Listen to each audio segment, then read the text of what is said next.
Okay, good evening, everyone. We'll go ahead and call to order the Sacramento Regional Transit Board meeting for, let's see, Monday, October 23rd, 2017. Clerk, please call the roll.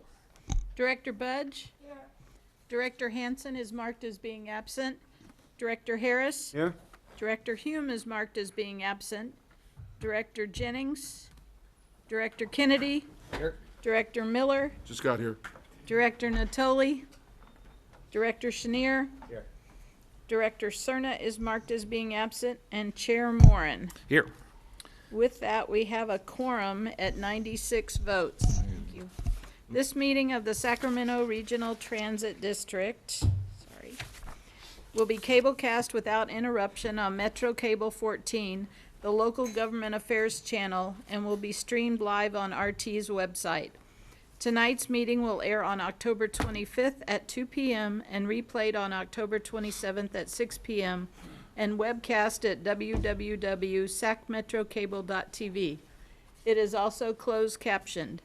Members of the audience wishing to address the board should fill out a speaker card and located at the rear of the room and provide it to me and Adam quickly. Please speak into the microphone and state your name for the record. We would appreciate everyone turning off their cell phones. Thank you. Okay, thanks, Cindy. Would everyone please rise and join me in the Pledge of Allegiance? I pledge allegiance to the flag of the United States of America and to the republic for which it stands, one nation, under God, indivisible, with liberty and justice for all.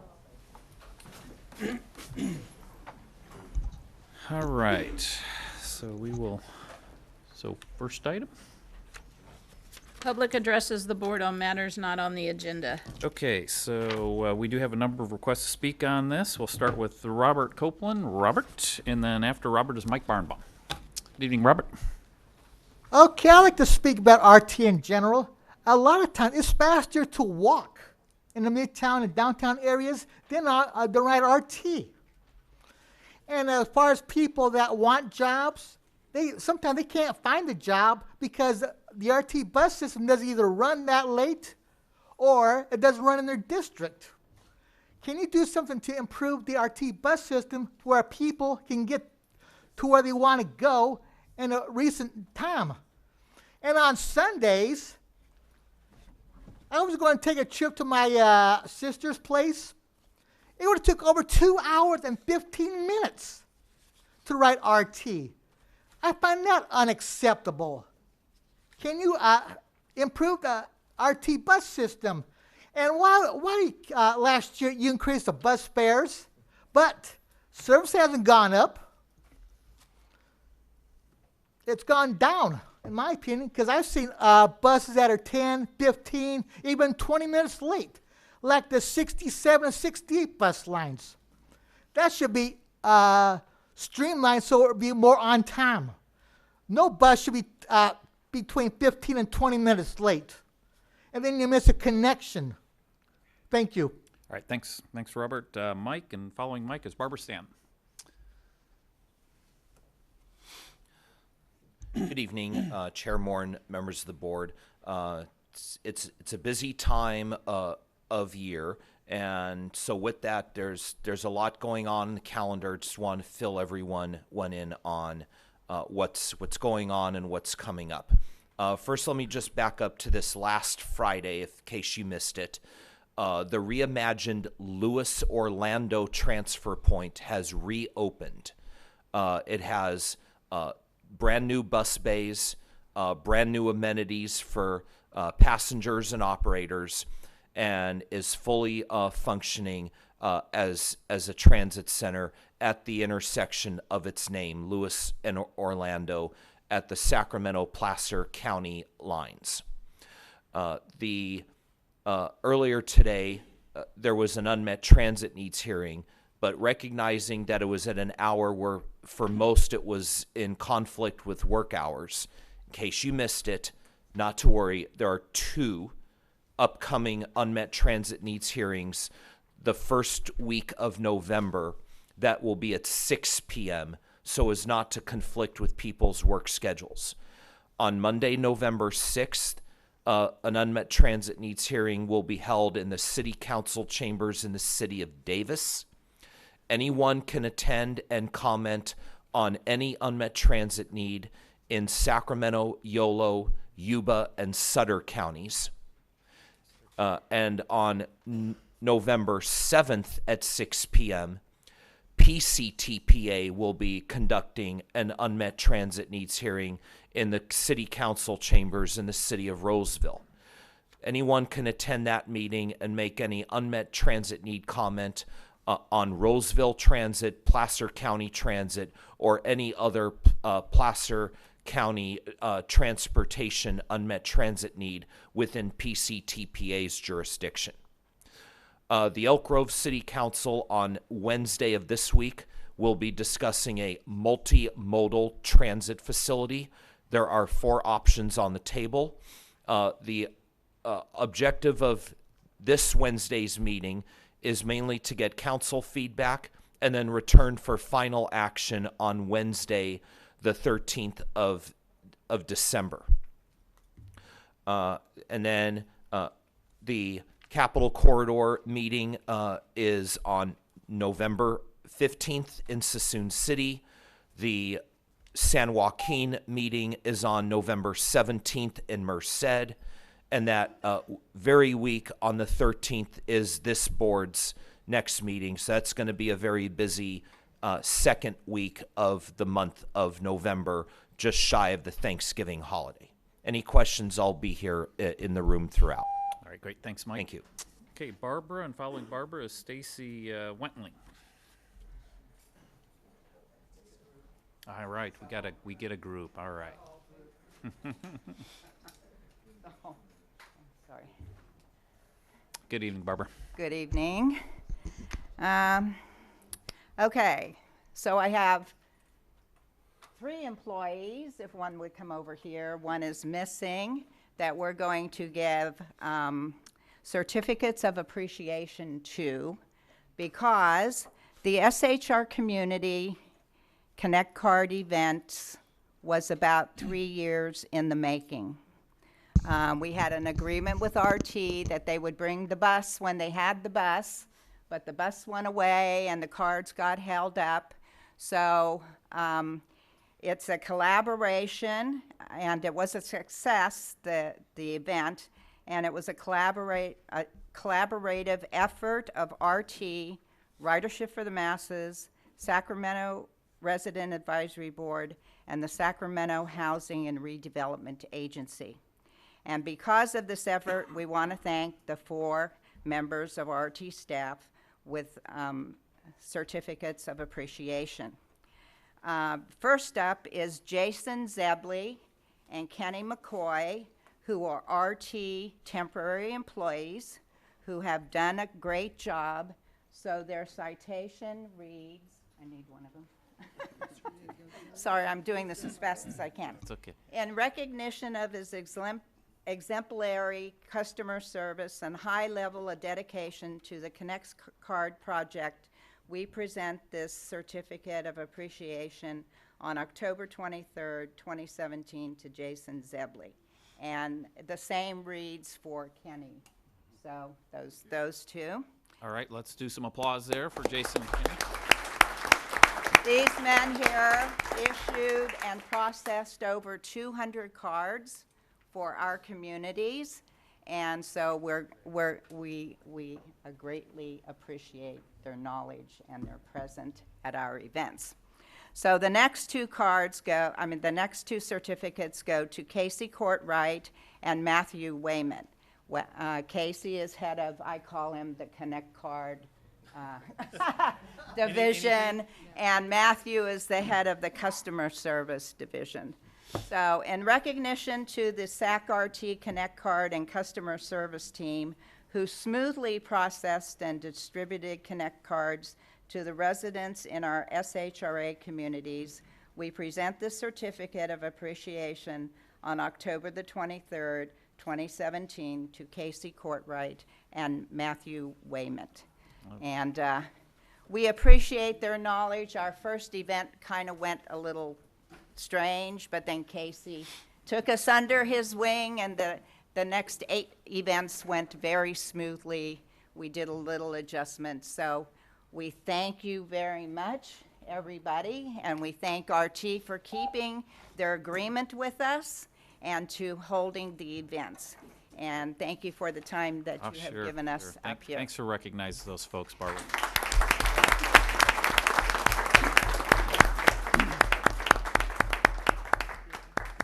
Okay, we're done. Okay, thanks again, Barbara. Thanks for all the great work. Okay, Stacy, and following Stacy is Tyler Kearns. Hi, Good Stacy. evening. Hi, my name is Stacy Wentling. I just wanted to introduce myself as the new organized Sacramento intern, as well as SAC True, SAC Transit Riders Union. And I wanted to take some time to share some experiences that transit riders have communicated to me in doing surveys on the buses as well as light rails. One in particular has to do with the world's smallest theater. So I spoke with 3 young ladies who said that, you know, basically listening to the music, it was very relaxing. Another one, you know, said that it was also relaxing and enjoyable. And then there was the third who kind of expanded on that and saying, you know, it would be nice to actually have this at all the stops. So I just wanted to relay that, as well as talk on item number 4. I just wanted to let you know that SAC Transit Traders Unit is supportive of the RT holiday bus, and we would like to help to promote that. So when it's available, if there are promotional materials, we would like to be able to have access to that. And then again, when available, we would like to know some more details about the route and the schedule, as well as how it's being marketed and advertised. And then if there's more information about paratransit access and just kind of what specific details that looks like for the holiday bus. And then when and where people can catch the bus and all those details. And then as well as if the holiday bus if you've coordinated with the business district to increase opportunities, shopping opportunities during the holiday season. So Great. thank you. Great, thanks, Stacy. Can we make sure Stacy gets some of that information that she requested as far as routes? Okay, thanks, Stacy. So does that cover your request to speak on 4 then as well? All right, you're my new favorite person. All right, so next on business from the floor is Tyler Kearns. Evening, Tyler. Good evening. Good evening, Chairman Moran and the rest of the board. I am Tyler Kearns, owner of 7 Leaves and Gold Country Green in the Del Paso Heights region between Garden Highway and Del Paso Boulevard. We currently employ 14 full-time employees and another 16 part-time employees at our facility. And we have put in CUPs with the city of Sacramento for cultivation and plan to put in 2 additional business operations permits, which would, in 2018, would create tax revenue for the city of Sacramento of $216,000 from our facility and $54,000 additional dollars for District 2 directly. Last week on October 18th, we received an email from our planner in regard to the status of our conditional use permit. A portion of this email read that, our CUP is not consistent with our light rail ordinance or 2035 general plan. Marijuana cultivation is a low intensity use that does not foster or otherwise support transit ridership. This area is intended to grow employee intensive and supportive usage that would take advantage of the area's proximity to light rail use. I know that the cannabis issue has been taking up a lot of the civic time and efforts, and I appreciate your due diligence on this. We do have employees that do tend to ride the transit currently, and our projected employment in 2019 or August of 2019 would be 72 full-time employees, half of which we plan to hire directly in our local community that we presume will be using the transit. And we could not find but one other company in the quarter mile of our specific station that would have that many employees. So we believe that our increased business and development will increase rider participation on the regional transit. And I'd like to close that I grew up riding a local mass transit to Little League with my mother to go grocery shopping, and I'm a very big proponent and supporter of mass transit. And when I look to buy a home or raise my family, I always try and look to where I don't have to necessarily drive. And so Seven Leaves would like you to look into this issue. It was just brought to us on October 18th, so it's fairly fresh to us. And we were never informed about this issue in the CUP process for the last 8 months, and also for the last 16 months throughout the ordinance process with the city. So thank you very much for your time, and I appreciate you. All right. Thanks, Tyler. Okay, so that concludes request to speak business from the floor. So we'll move on to our next item here. Next item is the consent calendar, items 1 through 10, and you have a number of speakers on the consent calendar. Right, so where we sit right now, I'll entertain a motion to move items 1, 3, 4, and 10. So move. Okay, so moved by Vice Chair Kennedy and seconded by Director Budge. So please call the roll on, or all in favor of those items signify by saying aye. Aye. Any opposed? Abstentions? Okay, so I do have requests to speak on the remainder or the balance of the items here, so we'll start with item 2. Okay, item number 2, approving an assignment agreement with the San Joaquin Regional Transit District to assign 9 option buses from contract for purchase of transit buses with Gillig LLC, and Mark Lonergan is here to answer any questions. Great, thank you, Cindy. And that question, or the request to speak, is from Brenda Anderson. So if we can get Brenda the microphone there.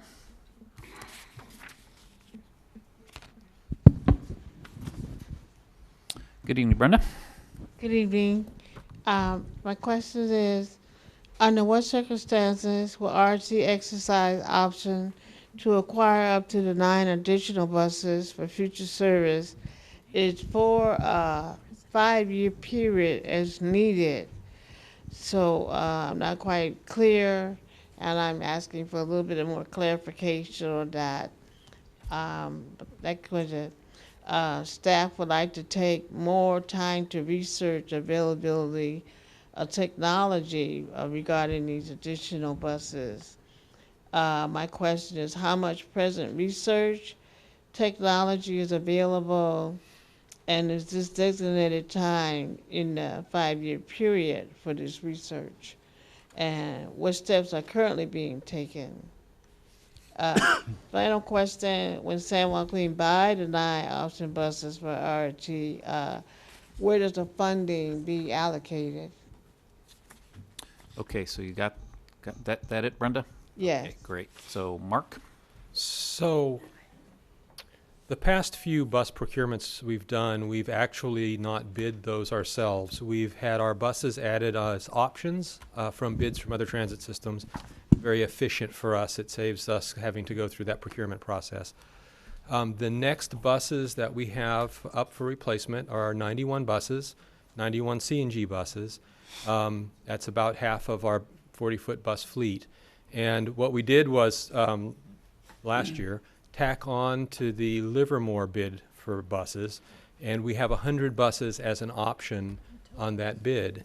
We don't need all 100 buses. And these are for replacement purposes. We only are replacing 91, and so the 9 options are surplus. Right now, we don't have those buses funded in our capital program for replacement. We're still a few years away from needing to replace them. There's no money on the table at all. What we're doing is just in this action allowing San Joaquin to exercise 9 of our 100 bus options. The discussion on technology is there's a few things coming in RT's future. We really don't know what direction we're going.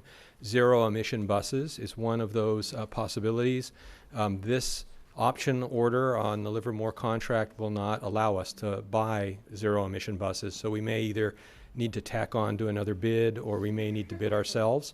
We're also looking at a different fleet mix potentially. If we do more neighborhood shuttles and more neighborhood-friendly buses, then we may have more smaller buses and not the 40-foot buses. So there's some change in our future that may affect what we actually buy when we get to 2020 and we start talking about these buses being replaced.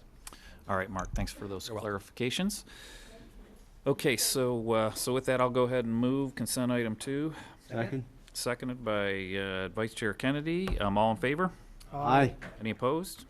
Abstentions? Got you running around, huh, Cindy? Yeah, I'm gonna get my exercise today. Thank you all. Motion passes at 96 votes. Okay, next item with a question here is item 5. Correct. Item number 5, resolution, repeal and replace resolution number 17090133 and delegating authority to the GM CEO or designee to execute grant documents with the California Governor's Office of Emergency Services to receive fiscal year 16-17 Proposition 1B California Transit Security Program California Transit Assistance Funds. And Brent is here to answer any questions. Great, thank you. And Brenda Anderson has a question on this item. Hi. Several questions. Just a final revision and all the funds cited to be used. I believe security system and communication infrastructure upgrade was left out. How is it something that's required for the grant be omitted? I mean, the board approved it, the CEO, everybody, it went straight through everybody, and you got to go back and fix it. We're all human and make mistakes. Is this an annual grant application or just a one-time, first-time action? It's basically, how do you leave out the security system communication infrastructure upgrade? And is it the first time you did this that you ran into a situation? Did they kick it back and that's how you caught it and you had to revise it and that's what we're doing out on the table now? Okay, is that all your questions there, Brenda? Okay, so Brent? Sure.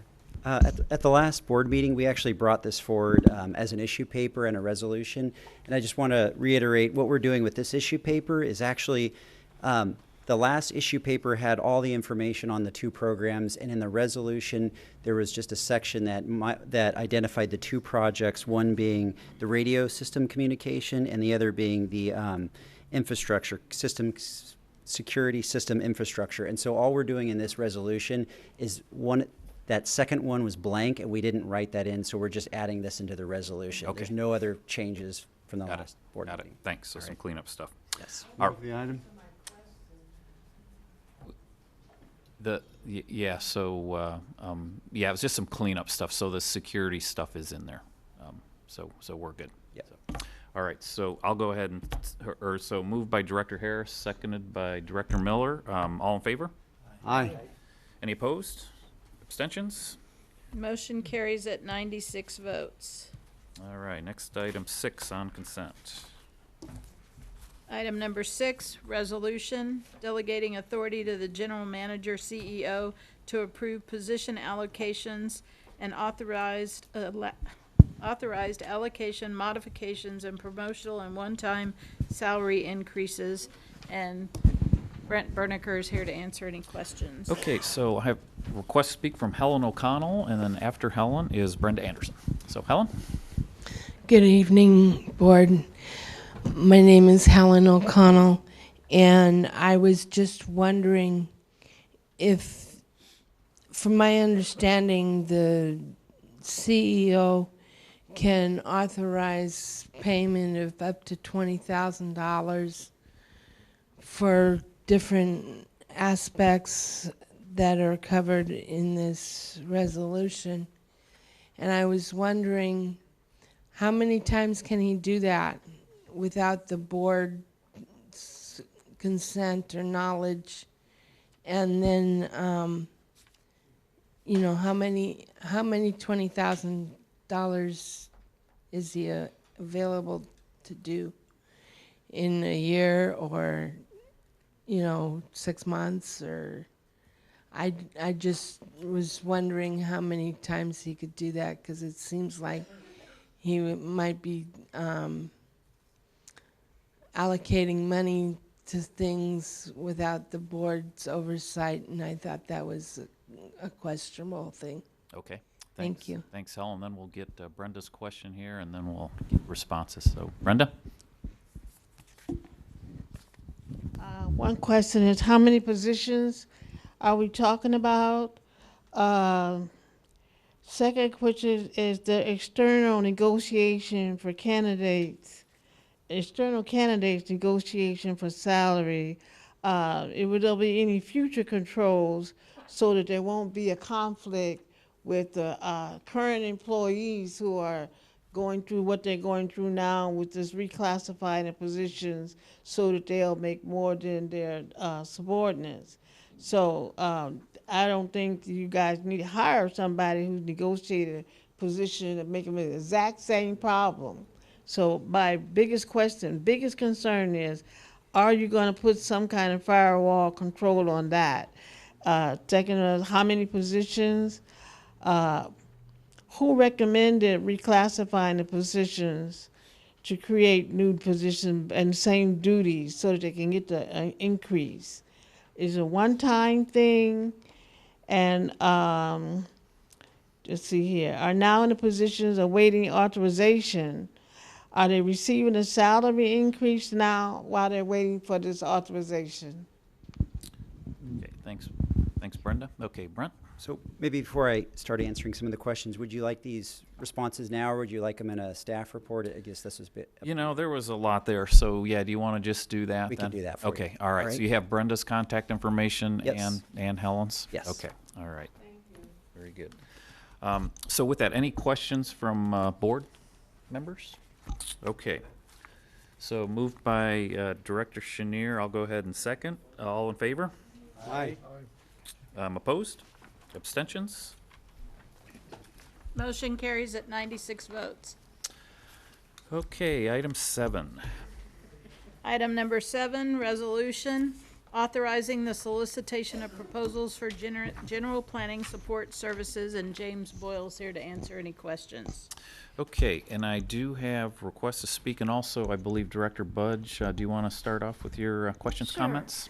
And I did ask staff about this, but the first thing that concerned me was the fact that there was no mention in the staff report about the relationship between hiring planning expertise and the route optimization study, which is the biggest study that this district has undertaken probably in its entire history.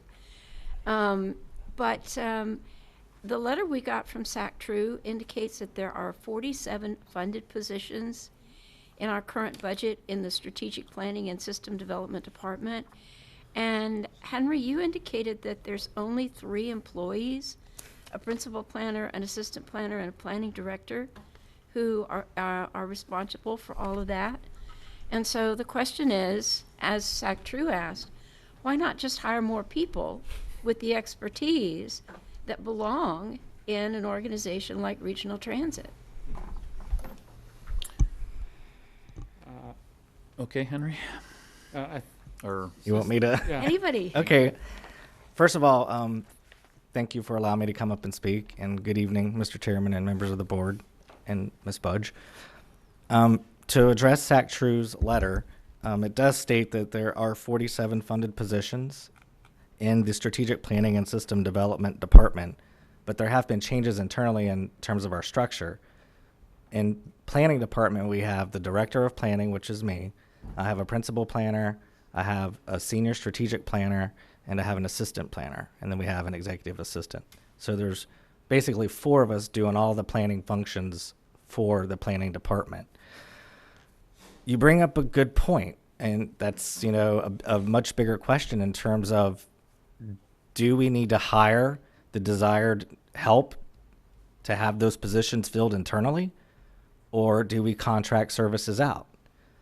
My position on that is, for the short term, for the help that we need now in order to just keep up with the amount of work that we have, it's best and it's easiest for us to be able to have a general task services contract that when we have a work order or a project or a task come up that we need done with expertise or we need done in a quick time frame, that we could just go to our contract and write up a work order and bring someone on rather quickly to be able to help us or augment what we're doing in terms of the work that we do every day.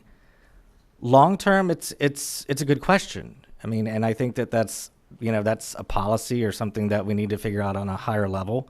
It would be great if we had more internal planners, if we had more senior planners, if we had, a whole team of people who helped us with data analytics and GIS and making maps and things like that for us. I mean, I would love that, as a director of planning, to have a staff of that level and that commitment. That'd be great. I think, in terms of bringing all those people on board, that would take quite a long time, Maybe James? Yeah, I'm sorry. Maybe I just interrupt you for a second. Okay. That actually is really about what is the most effective and efficient way to handle this. When Secretary mentioned 49, the actually majority of those staff are engineers, and but the planning staff, just like Jim said, just like 3 or 4. But in the normal time, planning department can handle the job, but there are always sometimes there's some peak or ad hoc assignments. We need somebody to address that. So that is this general support contract is about. Actually, we did not allocate any fund yet. So it's the fundamental way, try to find the best, most effective way to handle this type of task. When we try to build a highly effective organization, so this will be always a balance. We'll try to find the optimal solution. Thank you. Okay. Brent wants to say something. I do. Part of this issue paper is also for grant writing functions, and so actually at the next board meeting, we've discussed internally the importance of grant writing. With SB1, there's $1 billion of money out there. So, great to your point, what we're trying to do is actually bring forward a senior grant writer position for the board to approve. So that is a permanent position that we are going to seek board approval for. So I think what we're doing is we're trying to find that, I think to your point, that balance of hiring new and hiring consultants to kind of get out there and get these funds or to address some of these ROS issues. Well, having spent, 35 years or so as a planning consultant, I can totally support the need to hire a consultant. That's a nice thing. However, when you consider, I'm assuming that when you talk about having a lot of work to do right now, it has to do with some of the station redesigned, bringing them back up to current, not just current codes, but some of the things we've talked about in terms of the attracting more ridership, revitalizing the stations like you're going to describe tonight with the 16th Street station. Right. But other than that, route optimization is really the most important planning project. And this particular contract is for $100,000 for 5 years. It seems like what you've described is a lot more expertise in technical fields than you would be able to do with just that contract. So and I realize that there are budget limitations, but if those 47 people are mostly engineers, then why are they still in this budget? Shouldn't they be in a different budget? Actually, it's not really mostly engineers. There are lots of it's a facility staff too, and they including even the the facility the cleaning staff too. I think it's just lumped the whole division 49 together, but lots of the union position. So just a clarification. I don't know. I'd like to, in the long run, it would be comforting to know that there is going to be the expertise available to work through the route optimization study and to really make that as important as it could be around here. And I guess I'm not sure that it can be done with consultants because they don't know the area. Right. Well, look, it's important to remember that the consultants are just here to help us. I mean, we are not just turning everything over to them and saying, here you go do it. They are augmenting us, our staff time, and helping us, and as Henry said, helping us to be more efficient, to get things done quicker. So I can guarantee to you that, we're not just turning things over to a consultant and just letting the consultant run with things. They answer to us and they work for us. So we will be there guiding the entire way. And you're right, the route optimization, that's the big thing for us for the next year. And it's so important. And it's going to require a lot of staff time, my time and my principal planner's time to really focus on that and do the job we need to do. And by having this on-call services contract, it will allow us to bring in specialty expertise for certain projects that we can manage, but also have the time that we need to spend on the route optimization study as well. Okay, thank you. All right, thanks. So I do have a couple more requests to speak on this item. So Tammy Dramer, following Tammy is Brenda Anderson. So stay close, James. I'll be here. Hi, so I'm Tammy Dramer. I'm chair of Organized Sacramento, and I'm a member of SacTrube and a transit rider since the 1970s. First, I'd like to speak to one of the comments that was just made about the grant writer and hiring a grant writer. It sort of scares me that there's no grant writer on staff right now. The SB1 grants, some of the biggest grants, are actually due in December. That person needs to be hired 3 weeks ago. So I'm hoping that, maybe we can flip this around where we hire staff for the planning department and get somebody in here in an emergency kind of way to get those grants rolling, because that's going to be really, really important, and we don't want to miss those opportunities. So I do have some questions. How many of the 47 positions are unfilled? Because that wasn't answered. And can existing staff be trained to meet some of these technical needs? We should be developing our staff, not running on skin and bones like this agency has been doing for a really long time. We went through a rough period, I understand.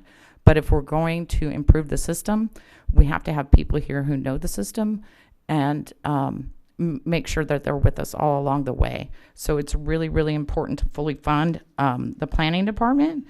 And just for the reasons that Councilmember Budge mentioned.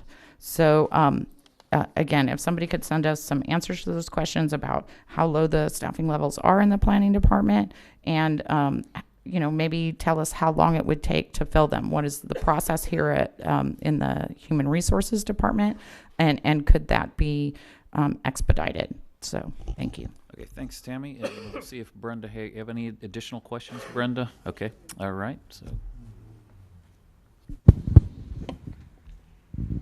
At one point, you're promoting and reclassifying positions and redefining duties, but you're not saying what you're going to do with them and what you're going to do about them. You're just saying we're going to do this because the subordinates are making more than the higher ups. So you redefined it. What are they going to do? Are they going to do more technology or planning or research? I personally think the consultant is a quick fix thing, that you got a situation, you need somebody to come in here, hurry up and do this work, and then you get back out again, and the next come up, instead of like, you need positions. You're growing. You're talking about how RT is gonna be optimizing and doing all these different. It means training people, bringing them in, and redefining those positions. Your work plan, your whole department. Reshuffling, whatever it takes to make sure you're on the ground running at all times and not looking out the window crying help. So I suggest very strongly that those questions I asked about those positions and what would be the same duties that a consultant would do that someone that's already on staff would do. And I'm sure they're very closely related. One doing it now and one's going to do it later. So yes, it's a quick fix, but what is a quick fix? Is it your long-term goal of achieving a stable staff? Those are my questions. Okay. Can you produce a viable group of employees that can function on their own? They say computers can do everything. So, there you go. Okay. Come on now, you guys. You don't have to go running up and down the street looking for help. Okay. I'm done. Thanks. Thanks, Brenda. So James, can you just quickly capture some of that? So the unfilled positions and then just. Sure. So, Mr. Chair, if it's okay with you, I would really like to respond back in formal writing. Sure. So if that would be okay with you and the board, I So would so you definitely have respond. Tammy's contact information. Right. Brenda's as well. So- Yes. All right. So we've got those questions captured. Thank you. Okay. So that is item 7. So entertain a motion for item 7. Okay. Second? Moved by Vice Chair Kennedy, seconded by Director Harris. All in favor? Aye. Opposed? Abstentions? Motion carries at 96 votes. All right, next, item 8. Item number 8, resolution approving the memorandum of understanding between the City of Sacramento and Sacramento Regional Transit District regarding transportation development partnerships. And Mr. Nance is here to answer any questions. Great, thank you, Cindy. And I do have one request to speak on this item, and that's Tammy. Tammy Dreamer. Hi, so again, Tammy with Organized Sacramento. So we have some concerns about the MOU. Glad to see that the property piece is getting straightened out with the city. But the MAC and the DAC need to be incorporated into this MOU and review process. They're not mentioned in the current MOU. That's the Mobility Advisory Council and the DAC, which is the city's alternate form of that. We've experienced that the MAC and the DAC have been left out of this planning process. They have a tendency to get information after things are already decided rather than before, so that they can be part of the decision-making process. So we believe that they need to be explicitly and clearly part of the MOU in order to be in compliance with the ADA, and that we're going to need some proof that this is being done. So not sure that this MOU at this time is sufficient. Thank you. Yeah, and I'm not sure that needs to be depending on exactly the purpose of this MOU. So maybe Neil can shed some quick light on that. But yeah, that might be out of the scope of what we're trying to accomplish here. Yes, sir, I agree. Chair Marin, members of the board. Yes, ma'am. We have listened. We've heard the MAC and the MAC, because we deal with those guys, and we've been going out quite often here lately to address some of the issues with the MAC.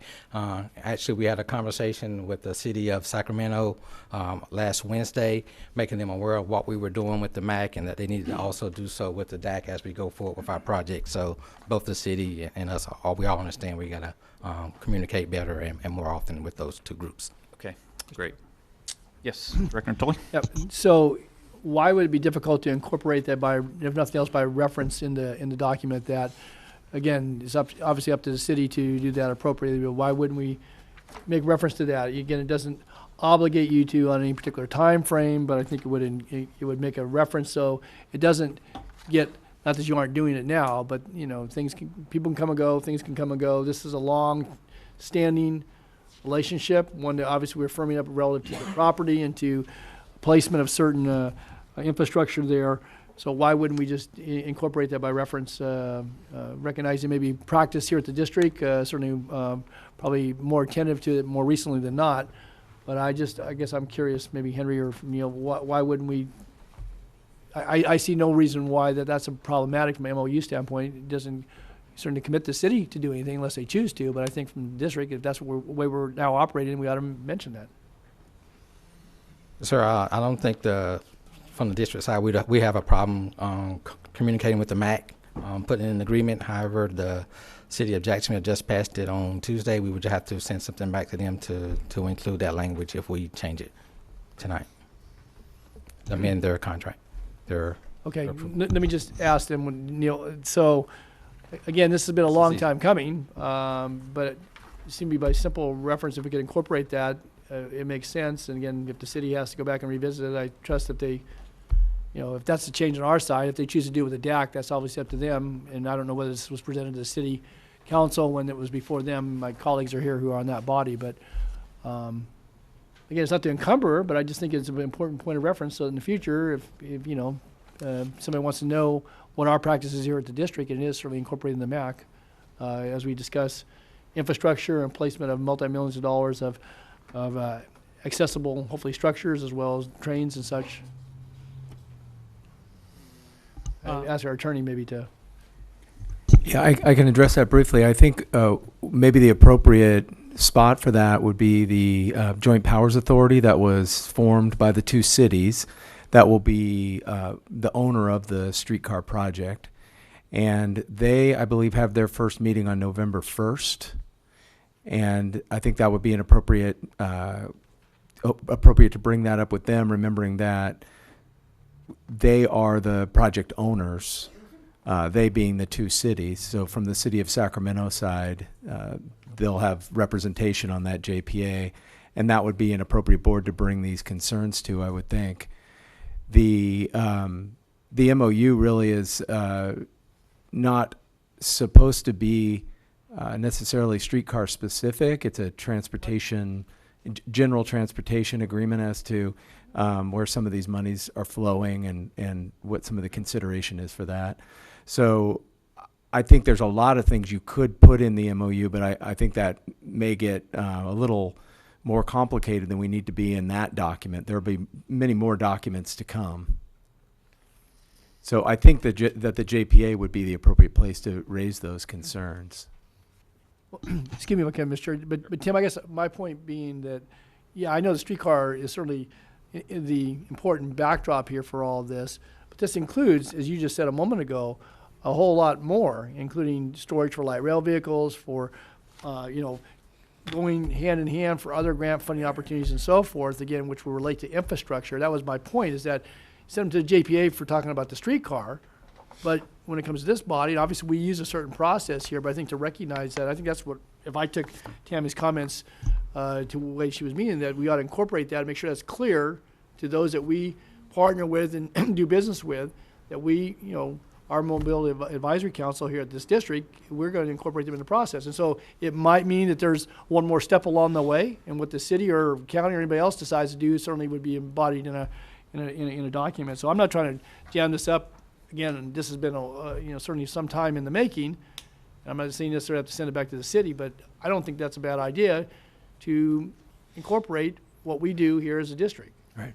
And certainly MOUs can be amended, and they are all the time, so that's not an obstacle for sure. Okay, so why don't we go ahead and do that? I'll go ahead, Director Chenier. Let me maybe offer something else for Mr. Natoli. So I think that, number one, this is a long time coming, as he said, and I know there's a lot of work on both sides. And there were a lot of politics that went into this, and a lot of politics that we were able to keep out of it, too. I think from our point of view, in my term on the board, we probably, I would say, not probably, we don't use the MAC as much as we should, as we do policy. And I'd actually be interested in maybe putting together, whether it's a resolution or our own protocols of where it should be included and where it shouldn't. Because I think Mr. Spengler, I disagree with him on this. This is not just about streetcar. This is about how we do business, and I think you're right there.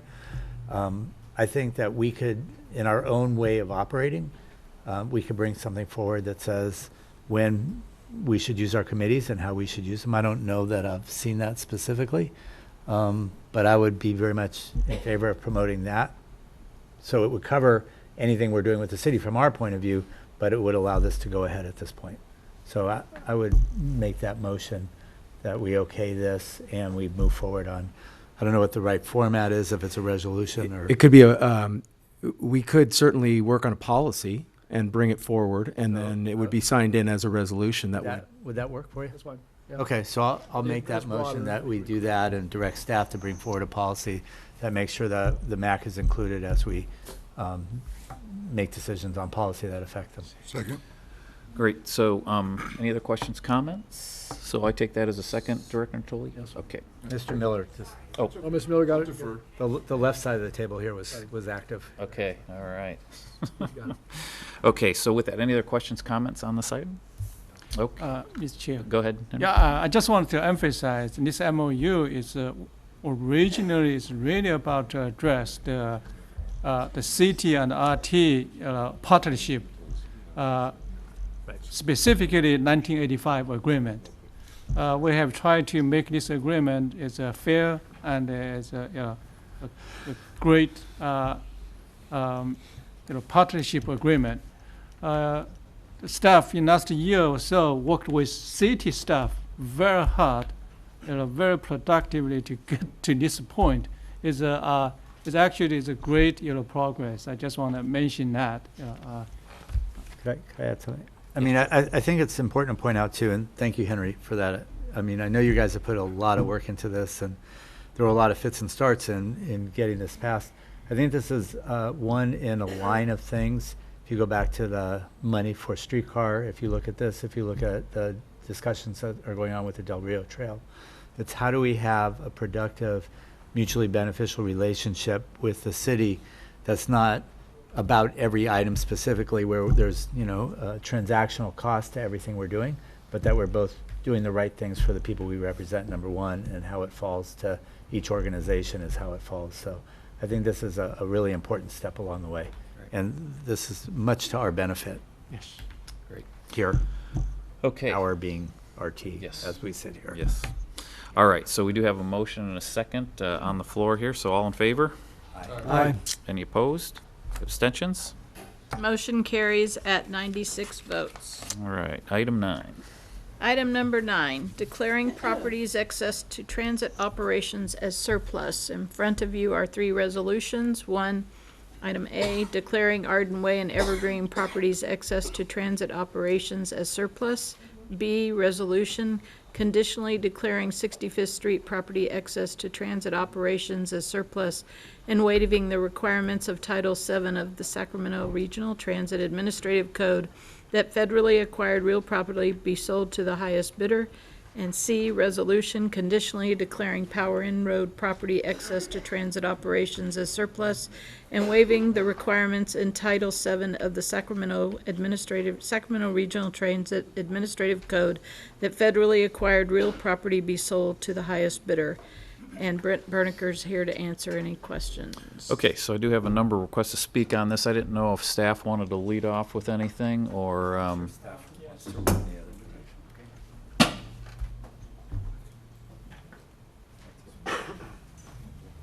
Evening, Brent. Good evening, Chair Moore.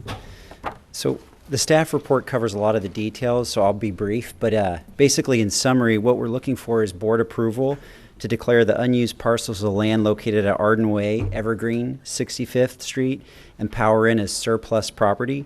Remember, these are unused land parcels. So back in April and August of 2017, the board directed the GM to enter into negotiations to sell these properties.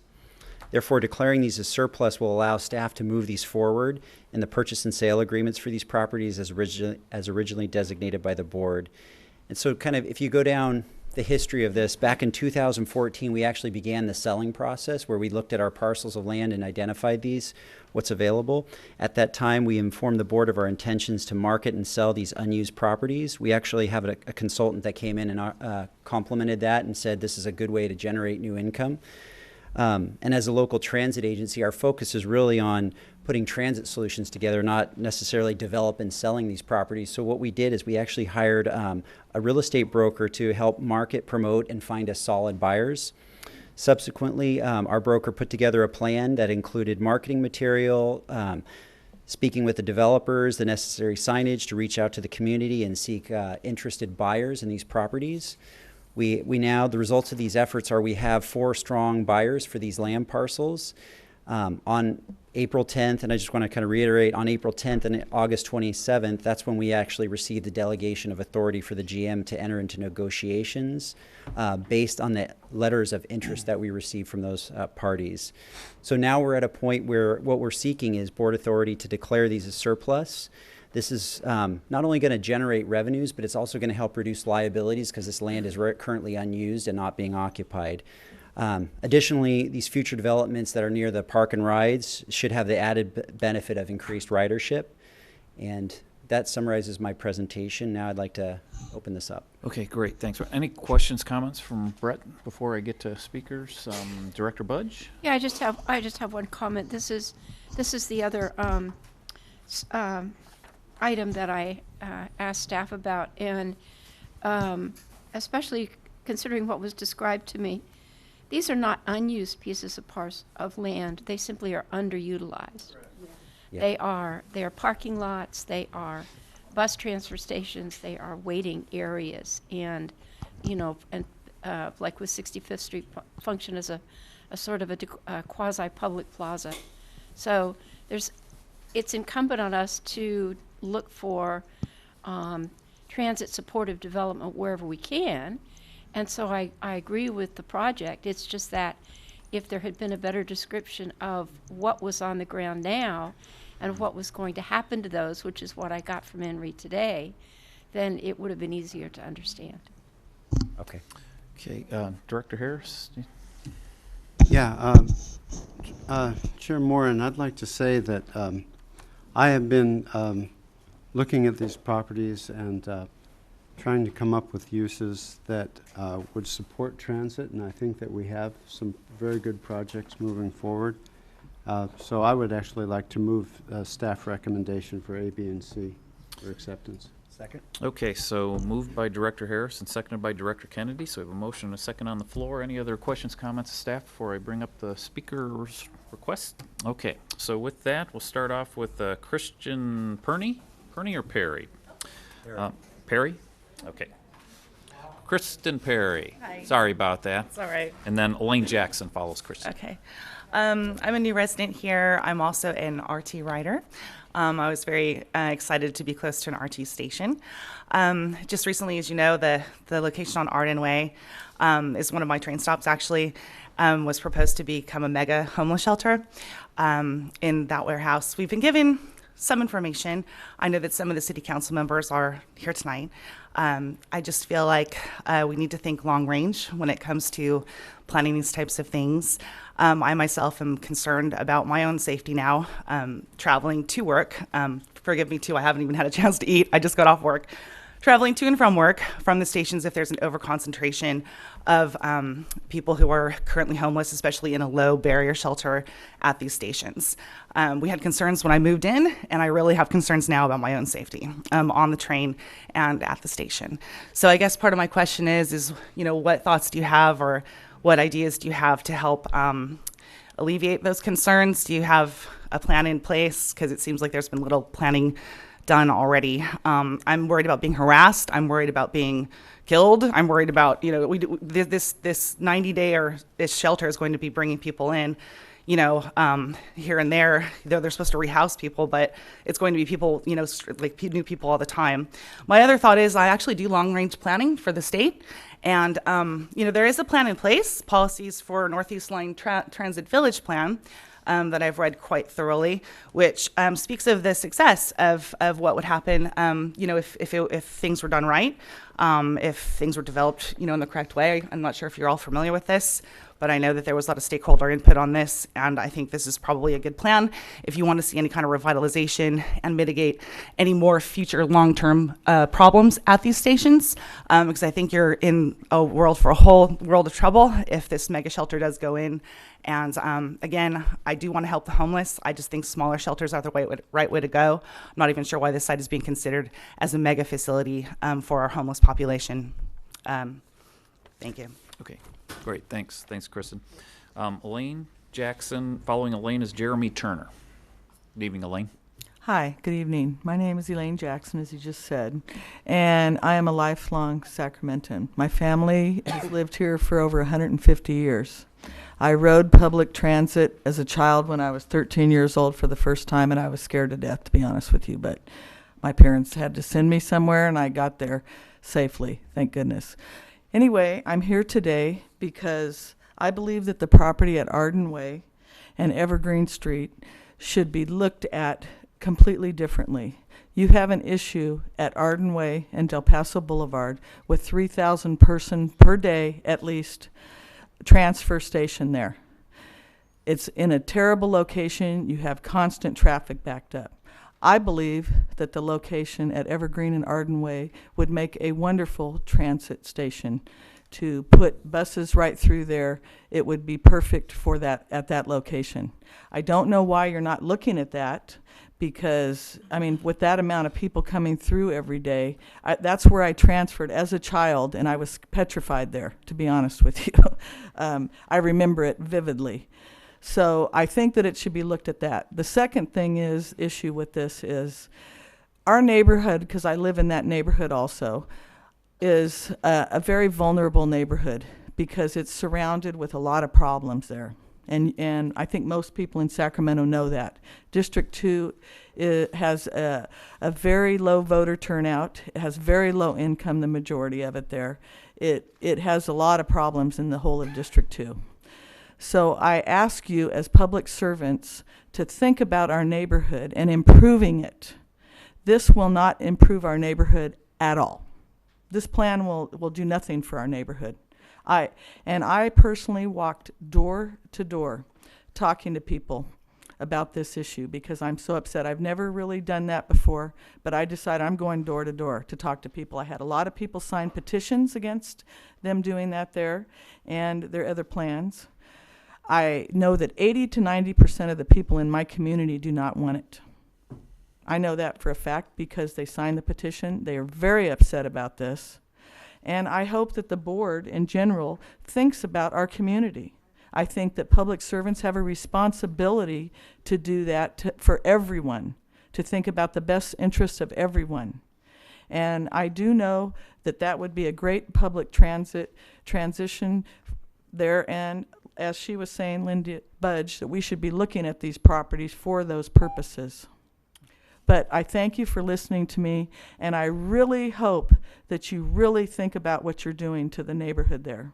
Thank you. Thanks, Elaine. So Jeremy Turner, following Jeremy is David Plague. Evening, Jeremy. Good evening. I represent the Culancini Restaurant Supply Company. We're right across the street from the proposed triage. We were kind of blown away from the proposal. We've been looking at purchasing that property for about 3 years now. Okay, and we've had some stumbling blocks along the way, zoning issues. So now that we see that the city is so apt to be able to zone this differently, why can't we open this up to real bids? I noticed in the light item, this is a surplus item, but it's not up for competitive bids. We are ready right now to offer you cash. We're going to pay double what the city can provide. And we'll develop this piece across from our business for how the community wants it developed. Please consider this offer. Thank you. Thanks, Jeremy. All right, David Plague, and following David is Tammy Dreamer. Evening, David.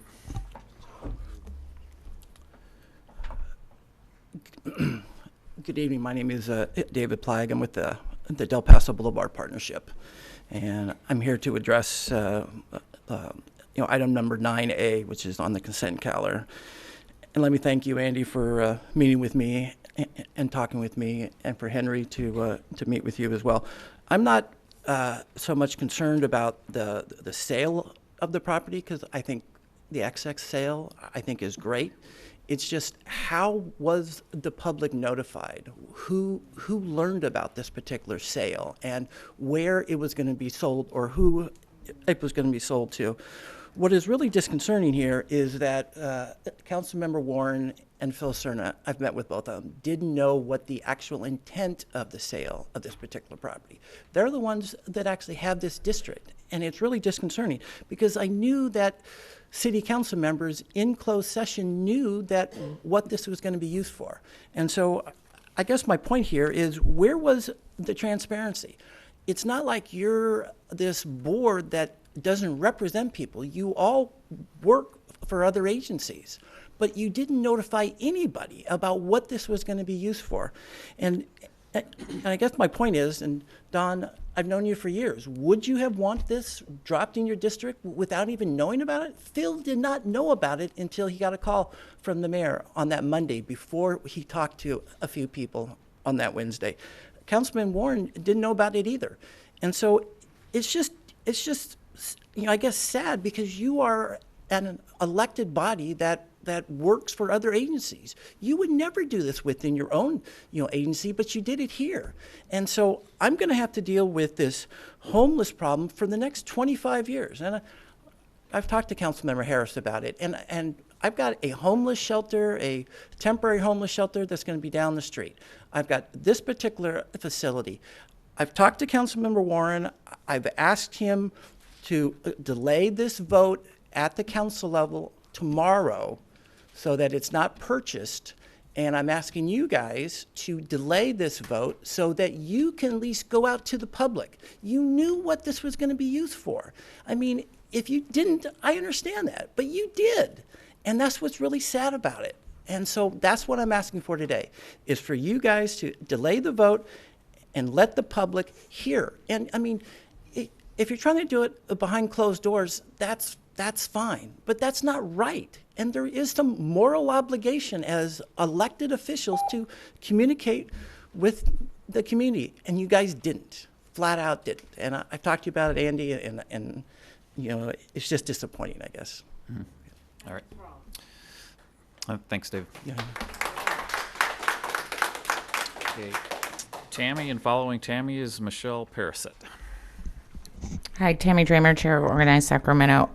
First on the piece at the 65th Street station, Councilmember Budge is right. That is a parking lot, and it's underutilized completely, but it's also a bus transfer sort of turnaround space. And so our only concern with selling the 65th Street piece is where the heck are those buses going to turn around, because 65th is already super congested. So somebody really needs to analyze sort of the throughway for the buses from that station, because the connections are important. And then on the piece where the lumberjack is on Arden and Evergreen, I have lived for a long time near St. John's Women's Shelter, and it was on Power Inn. It had over 200 beds, and you were hard pressed to even see the darn thing if you were looking for it when you were driving down Power Inn. And now it's 500 beds, and you still can't see it when you're driving down the road. So the nightmare scenario that these folks are fearing, I just want to alleviate your fears a little bit. I am serious. Go by. I want you guys to go find St. John's. Go by St. John's so you can see what it's like, right? I mean, it's like for like. And so I do encourage that the first best use for these properties, just as in the Ed Code, is for affordable housing and shelters, and so it is an appropriate purpose. Thank you. All right, thanks, Tammy. Michelle, Andy. and following. Could I say real quick? Oh, yes, sure. Direct Thanks. Engineer. I just want to let you know, I know we've talked about this. I need to leave. I actually have a meeting about homelessness in my district, and I hear there's a couple hundred people there already. So I'm very supportive of this, and Mr. Harris is here to represent the city, and I'm sure we'll do well. Great. Thanks for dividing and conquering this evening, Jay. So with that, we are at Tammy. So Michelle, good evening. Hi, Michelle Parasett. I'm with Organized Sacramento and SacTrue. I have some questions and one comment. My comment is that as written on page 2 of the agenda item, it says that parcels need to be offered to public agencies for 30 days prior to sale. That's actually 60 days per Government Code 54222 Part F. I have the Surplus Land Act here with me if anyone would like to look at it. I think that's an easy amendment. that you can make to your resolution if you wanted to move forward this evening. But it is 60 days, not 30. And I understand the purpose now of the Arden Evergreen parcel is for a shelter, and I didn't know that when I came into this meeting. And I work in housing, so I'm kind of wondering how, like, I'm hoping that the 65th Street property and the Power Inn property are both being considered for affordable housing. I don't know if they are. But there's a process under the Surplus Land Act that prioritizes affordable housing and other uses. And I hope very much that the folks that you are considering for selling these parcels to, that's their intended purpose. And if not, I would be really curious to know what your process was, if you fully complied with the Surplus Land Act, yeah, and sort of what that looks like. Thanks. All right, thanks, Michelle. Mr. Chair? Yes, Can I ask a Director Natoli. question? I know you already have a motion on the floor, but I guess I want to understand from staff, because the staff report does not indicate who the offerers are. Are we precluded under law from not disclosing that until the sale is consummated? Are we able to disclose that? We're having sale of public lands, and so the resolutions are very simple. Again, we've certainly been apprised of potential sales, but there's nothing here that indicates who they are. Are we precluded, or can we say who those are? No, you're not precluded. And so why, I guess typically when we've had sale of property and other agency boards I sit on, we disclose who the purchasers are unless you were otherwise precluded from doing so. Why? I think it's because this is not a sale resolution, it's a declaration of surplus. And then we will come back to you with the purchase and sale agreement for approval of the purchase and sale agreement. Another question I have then, so to Michelle's point a moment ago, are we required to offer them for 60 days versus 30 days, or do you read the law differently than that? No, I think our Title VII may be incorrect. I think she is correct on that, but that is that is going to be built into the process. In other words, and it also should be noted that government agencies and affordable income or affordable housing does get first dibs during that time period.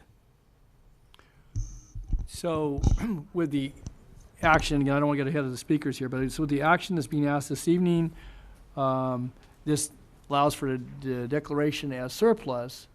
However, Regional Transit retains ownership of those properties until this board actually approves a sale of those properties. That's correct. And when is it that you would contemplate that would come back to us? Well, the one exception would be if you've delegated the GM the authority to execute the purchase and sale agreement. Is that embodied in this resolution? I don't believe it is. Okay, so right now we're retaining that authority. Brent's got it. The resolutions are pretty brief. Right, and I think what Tim was saying is these are declarations of surplus property. Okay. On the April 10th meeting, we had delegation of authority for the GM to enter into an agreement with a buyer at 65th and then Power Inn. And then on August 28th, there was a delegation of authority to enter into two different buyers for the Arden and Evergreen locations. Okay, so Who's actually buying? So hold on here, just so. okay, so just let me follow on to that. So this evening's resolution would be the last time we would see these?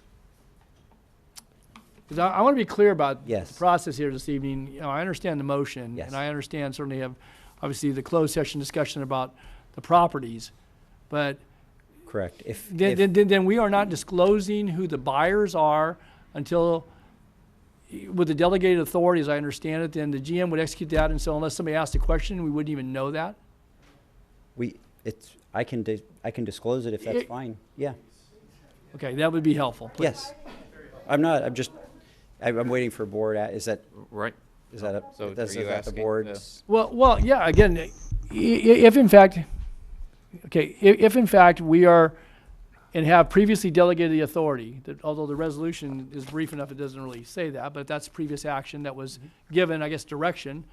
And if this tonight, by this single action, by declaring it surplus, we never see this again, then I think it's, we the board, again, one, I'm understanding that now from what's being explained here. But secondly, I guess, when does it get disclosed to those who may have an interest, whatever their interest is, in knowing who we're selling public property to? I guess that's my question. Right. So Tim, Yeah, without getting Brent on well, the no, spot, the, you're the attorney, you can tell us. Yeah, no, I mean, I think what would ordinarily happen is you would come back to the board, you would get board approval. Right. However, if you've delegated authority to the general manager, then the general manager can enter into that purchase and sale agreement. The purchase and sale agreement then becomes part of the public record. That's not a secret document, but it is not until the board takes a final action on real estate matters that it's reported out. So that's why these actions weren't reported out after the closed So session. when is the final action? When the general manager signs the document? Correct. So this board would never take any final action on it, basically. Not if you delegate it to the GM. Okay, well then. Mr. Chair. Mr. Chair. Yes, so Director Budge? So, I'm sorry, the whole process seems completely backwards. And so, could we please ask the maker of the motion to divide this into 3 so that we have the opportunity to vote on the 3 individual pieces of property at least? So I'll tell you what, let's, any other questions for Brent? Let's get through the remainder of the speakers and then deliberate amongst ourselves as a board here. So, so any other questions for Brent from board members? And we may have more as we work through the speakers here. So, so let's bring up Kelly Ellison. Kelly? And after Kelly is Kirk Lang. Hi. Evening, Kelly. My name is Kelly Ellison, and I live in the triangle between El Camino, Del Paso, Arden, and Colfax. I own my property, and I almost thought I was in the wrong place, and I probably ought to not be here until these people got to talk before me. And now I'm really glad I came. My question was going to be, how does RT plan to keep the stations around that area safe if these homeless facilities go in? Because already they're not all that safe. I used to ride RT to downtown, and then when my company moved to Elk Grove, RT was no longer feasible. So at that point, I stopped riding before we moved to Elk Grove because I was feeling rather uncomfortable. And I'm not a scary person. I'm not a person that runs from things very often, but I wasn't comfortable on RT. But now that I have more background on what's going on, I'm really surprised that the properties would be sold before they were even declared surplus. That seems kind of backwards to me. And quite honestly, we already have a homeless problem in that area, and I just foresee it tripling. That bothers me. And if RT can prevent that by not selling those properties this way, that would benefit me. The problem's already so bad that I've been looking to move out of that area, and I'm finding that homes that are offered up in Oak Park are worth twice as much as my home, and we don't have the problems Oak Park does. Explain that to me. So I'm definitely against you guys selling to those properties, to those facilities. I'm not saying that there's not a need for those, but 3 in that area all at once is insane. And you might as well just condemn the whole neighborhood. Thank you. All right, thanks, Kelly. Kirk, and following Kirk is Robert Copeland. Good evening, Kirk. Hi, good evening. My name's Kirk Lang. I'm a commercial real estate agent at Newmark Cornish and Cary, and I'm here speaking on behalf of my client, OmniNet Capital. OmniNet Capital is the owner of the 2 office buildings which are on Evergreen Street right next to the surplus site that we're speaking of right now. They have submitted an offer today to purchase the property. I've submitted it to Ken Turton, your listing agent, and I've provided copies to you today. And they are proposing to buy it for $350,000. They can close very quickly. They've offered a 45-day due diligence and a 60-day close. Their initial intent was to develop the property for parking because their office buildings right now are very limited on parking. However, understanding the needs and desires to develop low-income housing. And they are, by the way, OmNet Capital is a multi-billion-dollar company. They're located in Los Angeles. They own about 13,000 residential units across the country. They're proposing to do a low-income housing development along with a little extra parking that'll help them with their office buildings. There's 250,000 square feet of office space here, and the state of California is their tenant. And they want to maintain the state as their tenant. They need more parking. They see the need for housing, and they are proposing a solution here that they're asking the board to consider before they make any other decisions. Thank you. All right, thanks, Kirk. Thanks for coming out. They're in negotiations right now. Okay, thanks. So Robert Copeland, and after Robert is Brandon Lee. Evening, Robert. Well, I think any surplus property that RT has now or will have in the future should benefit the neighborhood it's located in.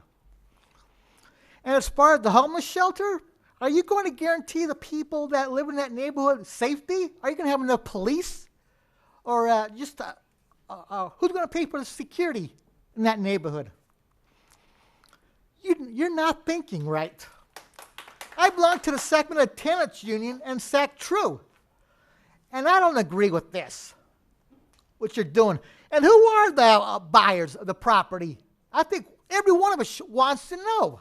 Or who put a bid on these properties. I'm going to ask the question that some of the people that spoke that also want to know. Who is buying the property or wants to buy the property?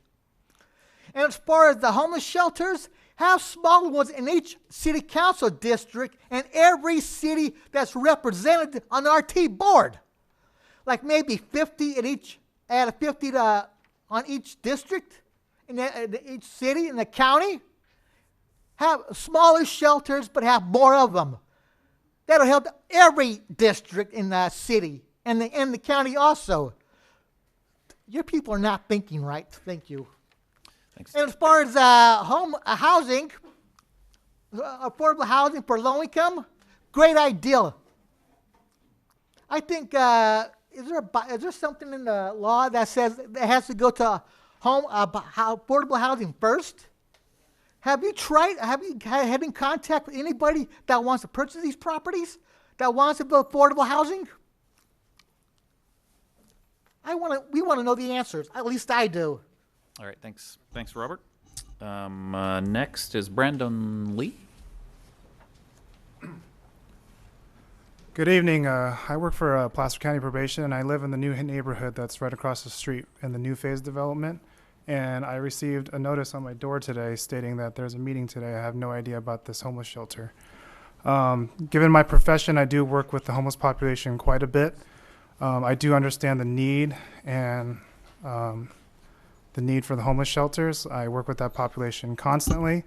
I've seen the ups and downs for all of this, but putting a homeless shelter in a neighborhood that's already on the downside isn't going to benefit anybody. I see this time and every day in, day out, the ups and downs, and I do believe in helping the population, but I think establishing a shelter or any other needs in already a neighborhood that's already in need of itself already, I don't think it's beneficial to anybody, because we're going to make more work for probation. We're going to make more work for the police department, the fire department. So I'm expecting a child here in the next coming year. I find needles weekly on my driveway.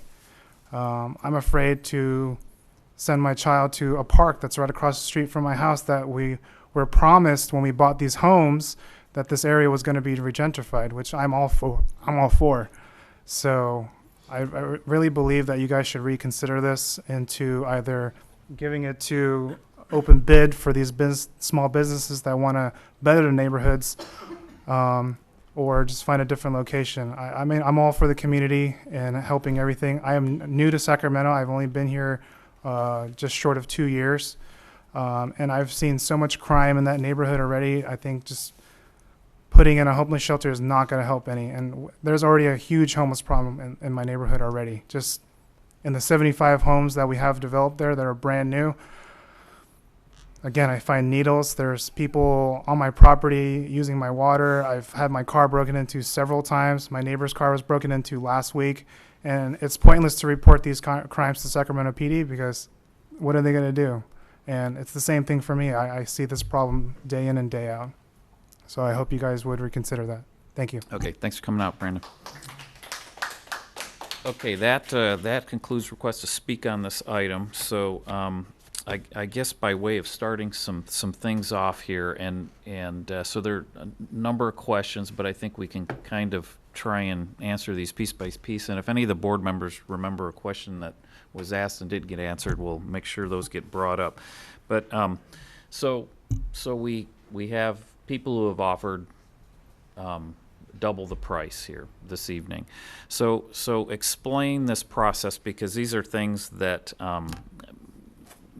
I don't think were immediately clear to us as board members, even a year ago, as far as, exactly how this process works when a government agency is selling surplus land.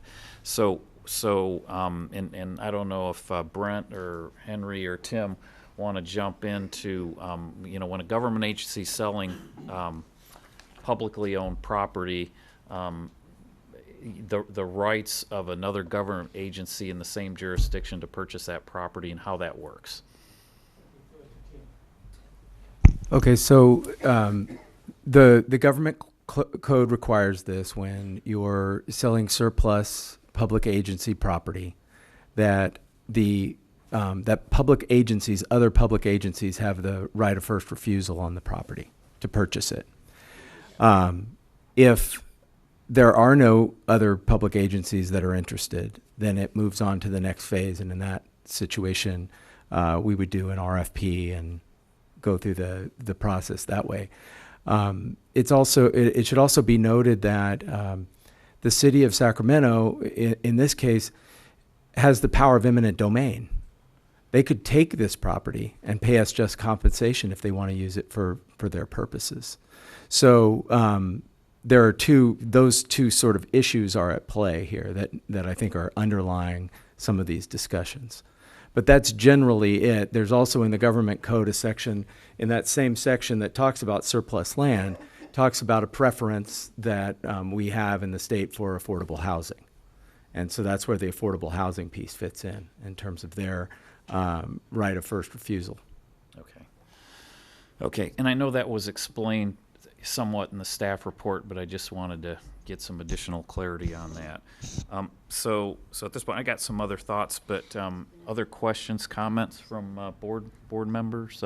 Director Budge? So I would repeat my respectful request that we divide this into 3 parts and vote on the 3 properties separately. Okay, we can certainly do that. I would think. Well, or so Ms. Budge, I have to ask you to what end? Because some of us may support jettisoning one piece of property and not all of them. Okay. Because I really, several people have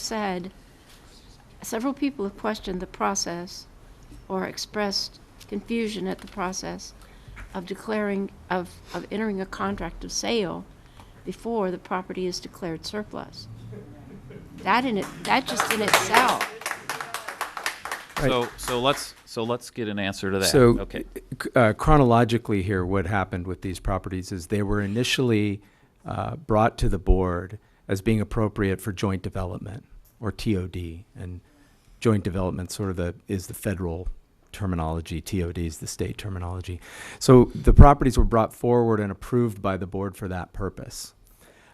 When we were unable to consummate deals for those under those circumstances, we're now bringing the property back to have them declared surplus, which then triggers this government code section. Oftentimes in joint developments, you don't dispose of the property in its entirety. you would potentially do a long-term lease. There's other options there. Here, what we're asking now is that the properties be declared surplus. That triggers the requirement that public agencies be given right of first refusal. To the extent that there are negotiations that have occurred with RT and government agencies, it would be written into the purchase and sale agreement that that time period must elapse before we can consummate a deal. But the idea that it's somehow unfair to negotiate with another public agency before the 30-day period has run sort of overlooks the fact that the public agency has the right after that 30 days anyway to declare its interest and consummate a deal on the property. So in this situation, we're sort of coming back with these properties and recasting them now as surplus because we were unable to move them as joint developments. Follow-up question. Go ahead, Director Budge. So if I remember correctly, the Surplus Land Act also requires the public agency to offer fair market value. And assuming that they offered fair market value, what is the mandate that the selling agency refuse an offer that might be twice fair market value? If I'm understanding your question, as long as the public agency that's interested in the property pays fair market value under the Surplus Land Act, they are entitled to the property.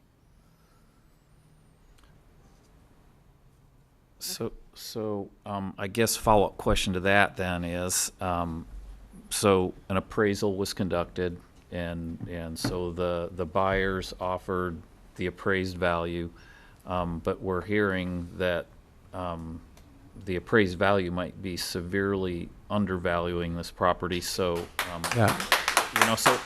so again, that's another issue that candidly can reflect poorly on just this agency trying to monetize its assets, right? And I think Brent can speak to the appraisals, but they were done by professional appraisal firms. They're and I don't timely. I don't doubt that one bit. And that was gone over when we were entertaining this issue in closed session. But so again, hearing this just a number of months later, it just feels like it'd be nice if there was again, if nothing else, at least getting what's being perceived as a better bang for the buck here.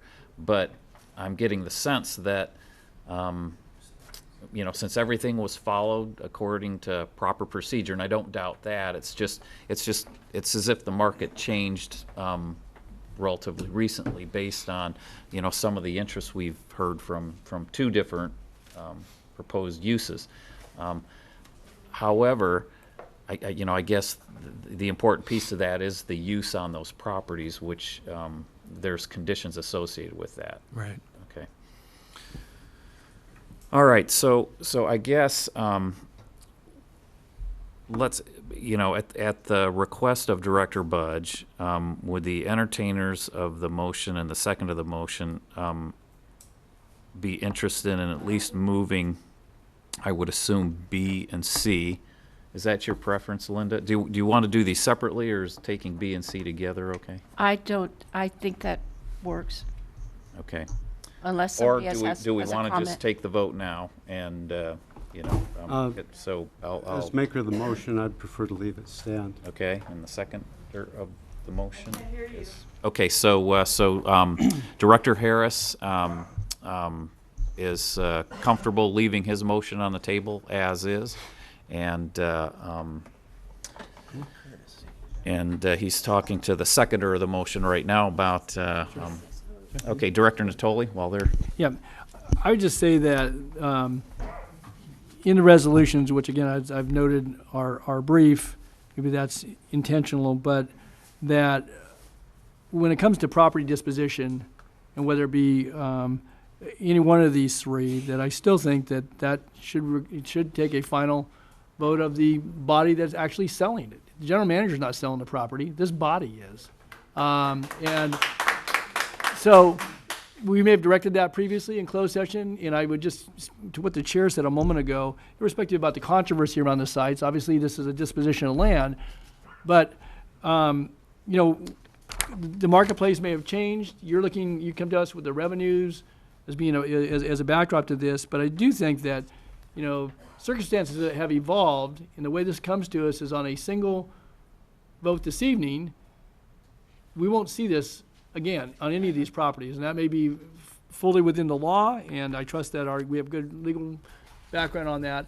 But on all three of them, I'm just gonna say right now, I'm not comfortable on any one of the three. And again, you know, whatever my disposition is on any one of the three, but I just think that this board, when we sell property, particularly in a circumstance, this isn't some remnant piece along some railroad right of way. These are large properties that have full development potential in the future, and whatever that may be. And I just, again, I think that ought to be a retained authority with this board. So, and a follow-on comment in terms of the appraisal, especially since you indicated that you've been working on 65th and Power Inn since April. It's got to be, I'm sure the real estate professionals in the room would indicate that an appraisal done 9 months ago could easily be out of date. So, just so I want to keep it clear so the clerk knows what we're voting on. Director Natoli, was that a friendly amendment to? it wasn't amending the motion. Oh, I thought you were indicating that you wanted The the. makers of the motion is, you know, Yeah, there's still a motion and a second on the floor. So yeah. So Director Kennedy? Yeah, I just have the question. So is there anything that we're doing, if we were to follow through with this motion, is there anything that completely precludes us from changing the direction and to perhaps satisfy Director Natoli to see to it that this body actually, instead of granting the general manager that authority, but it comes back to this body, can't we reverse our direction in that? Yes. Okay. it's being sold tomorrow. So, It's being sold tomorrow. so hold on, quiet. Let us process this, okay? This is complicated, okay? So give us a chance to work through this. This isn't easy stuff. So we want to make sure we get it right and don't mess up procedures here.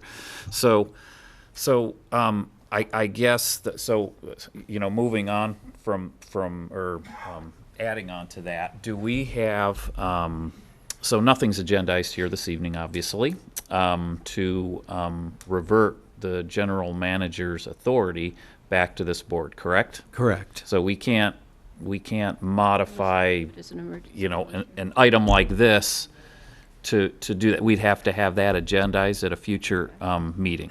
Am I? Well, if I understand what you're suggesting, yeah, because am I? Is that? I think Don, that's what. Is that kind of what you were interested in? Was making sure that that you know, final authority came to this board as far as the. If property is going to be disposed of, that again, my point is that, you know, basically we're going to put this all on Henry's shoulders under a previously given direction, and that may be the choice here. Right. But that if you're going to dispose of property for whatever purpose, that you know, that be when the terms are known. Okay, when the terms are known, it comes to this board for approval, and whoever the buyers are for whatever purchase price, you know, that may be disclosed after the fact. I'm not interested in after the fact as much as I am about knowing that going into it. And so that's not going to be disclosed here this evening. I get it, and that may not be illegal. I'm not saying that at all. But it just, that action then is given to Henry. He can go in and on all four of the properties and make that decision, and based upon previous direction. And that to me is, you know, that's different than negotiations and where you bring a package that's been negotiated to the body for adoption and approval. And then we can hear from the general public about the purchase value, about the anticipated use, about anything else that we did or didn't do in support or opposed to. Basically, you know, again, because of obviously some of the controversy around a couple of the locations, I get that piece of it, but this still is different than what I would normally attribute to disposition of property, particularly those that have, you know, a large sum around them, you know, and some significant use, not a remnant piece of property that's on some consent calendar. So. Okay. So, Mr. Chairman. Okay, Director Harris. You know, this body took an action previously delegating authority, and if I understand Director Natoli correctly, he's not happy with that process at this point. Discussing whether or not to change our process, I think, as accurately noted, requires a very different discussion. You know, what's on the agenda is to declare these properties surplus. We've already given direction to the executive director to enter into purchase sale agreements on these properties after we heard descriptions of the projects. Going into it with our eyes wide open and now second guessing that. Quiet. Hold on. That's enough, all right? So it's kind of, it's a change of procedure, and the changing procedure requires a different discussion, I think, than what's on the table here tonight. I would like to actually ask the broker that we hired to come up and say a few words about the properties and their values. Understand that we did hire a broker to list these properties, a very public process. The properties were advertised, and actually we spent a fair amount of time trying to turn up buyers for these properties so that we could get transit-oriented uses to fulfill the promise of RT to increase ridership and also fulfill tenants in the city to create density near rail lines. Okay, so go ahead, Brent. All right, so we'd just like to introduce Ken Turton from Turton. Evening, Ken. Mr. Chairman, and members of the board, Henry.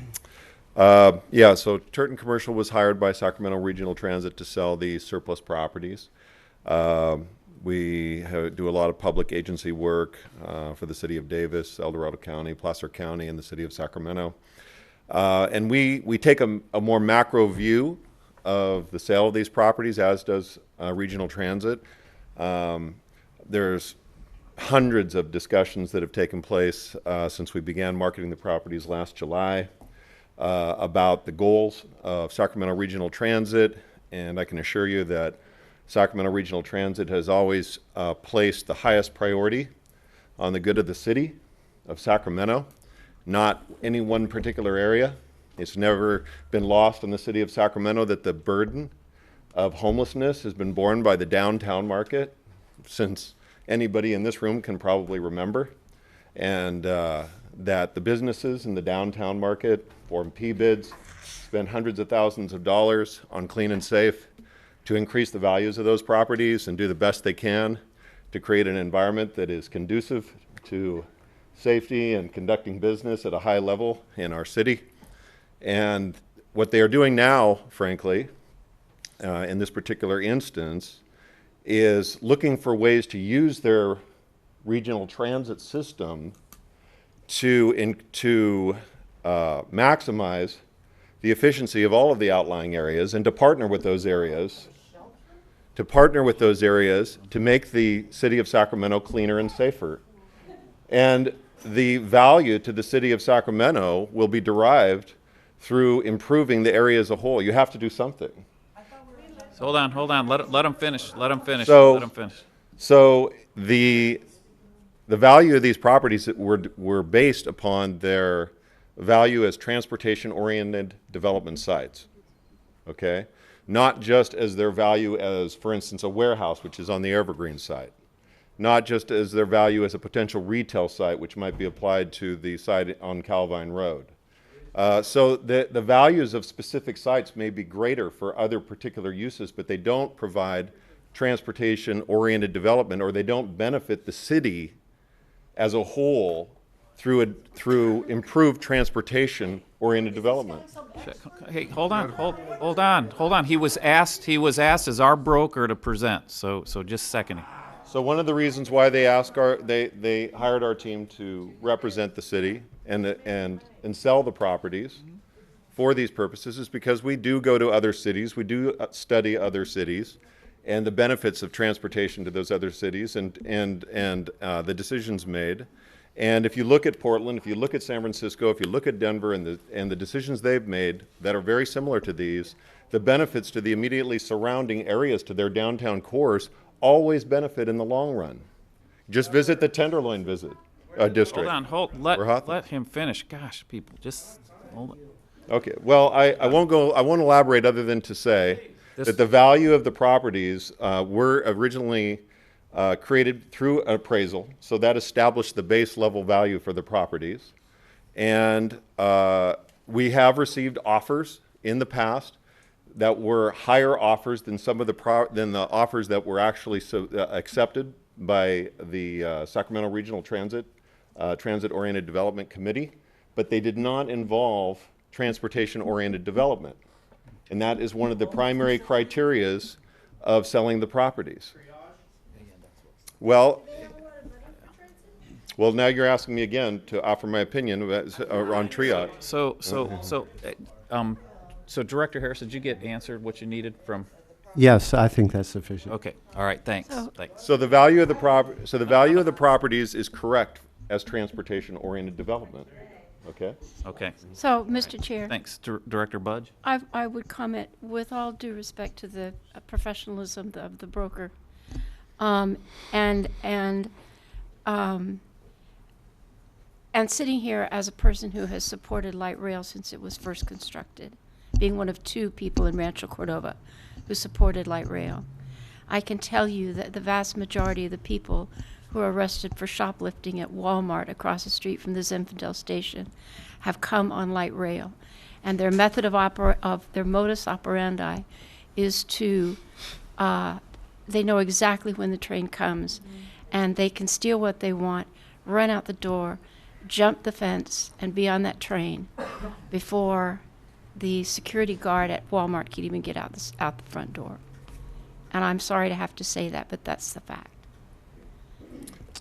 Well, if you're directing that comment at me, then that's getting beyond the scope here. At this point, so thanks. Okay. Sure. Sitting here listening to this, and as you can tell, looking at us, we haven't done this to this degree before. I can't help but feel that this absolutely could have been done and conducted with a lot more daylight, allowable, and so what I'm stuck with at this point is trying to figure out the cleanest way to proceed in a fair, transparent manner from this point going forward, without violating procedures and all that sort of stuff. Mr. Chair, I do have a procedural suggestion. Okay. It is my understanding that we could actually pass an emergency motion to hear an item to reverse the authority to grant the general manager the right to enter the sale of contract and retain that right to the board, if we can pass it on an emergency basis based on information that came up at this meeting. Well, but it would need a second. My question to that would be, I'm not sure that would ultimately be necessary, because if we're not approving any sale. No, but right? it addresses, it specifically would reverse our granting the authority of the GM to consummate the sale.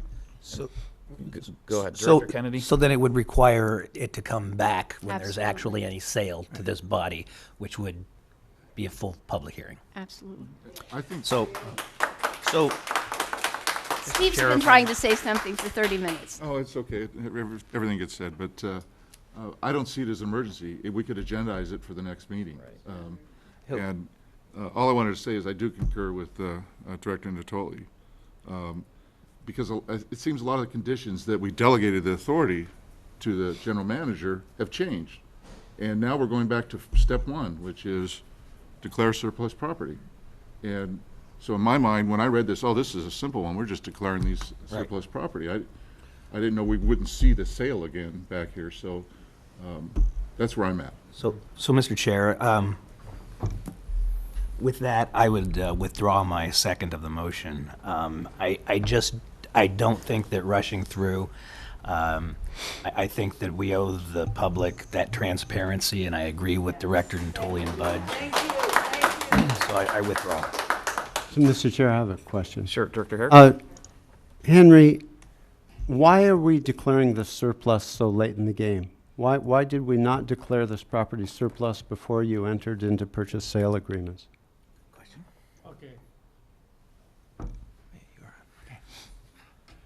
Thank you for giving me this opportunity to explain the process. Actually, first we declared this as joint development. The reason we declared that is because we can use the fund we're going to receive from the sale can be used for the operating purpose. And we would like to use the operating fund to improve the operations, to add more service or improve the reliability, service reliability, or, like just Robert from beginning when he spoke. He wants more buses. He wants more frequent services. That's the primary purpose.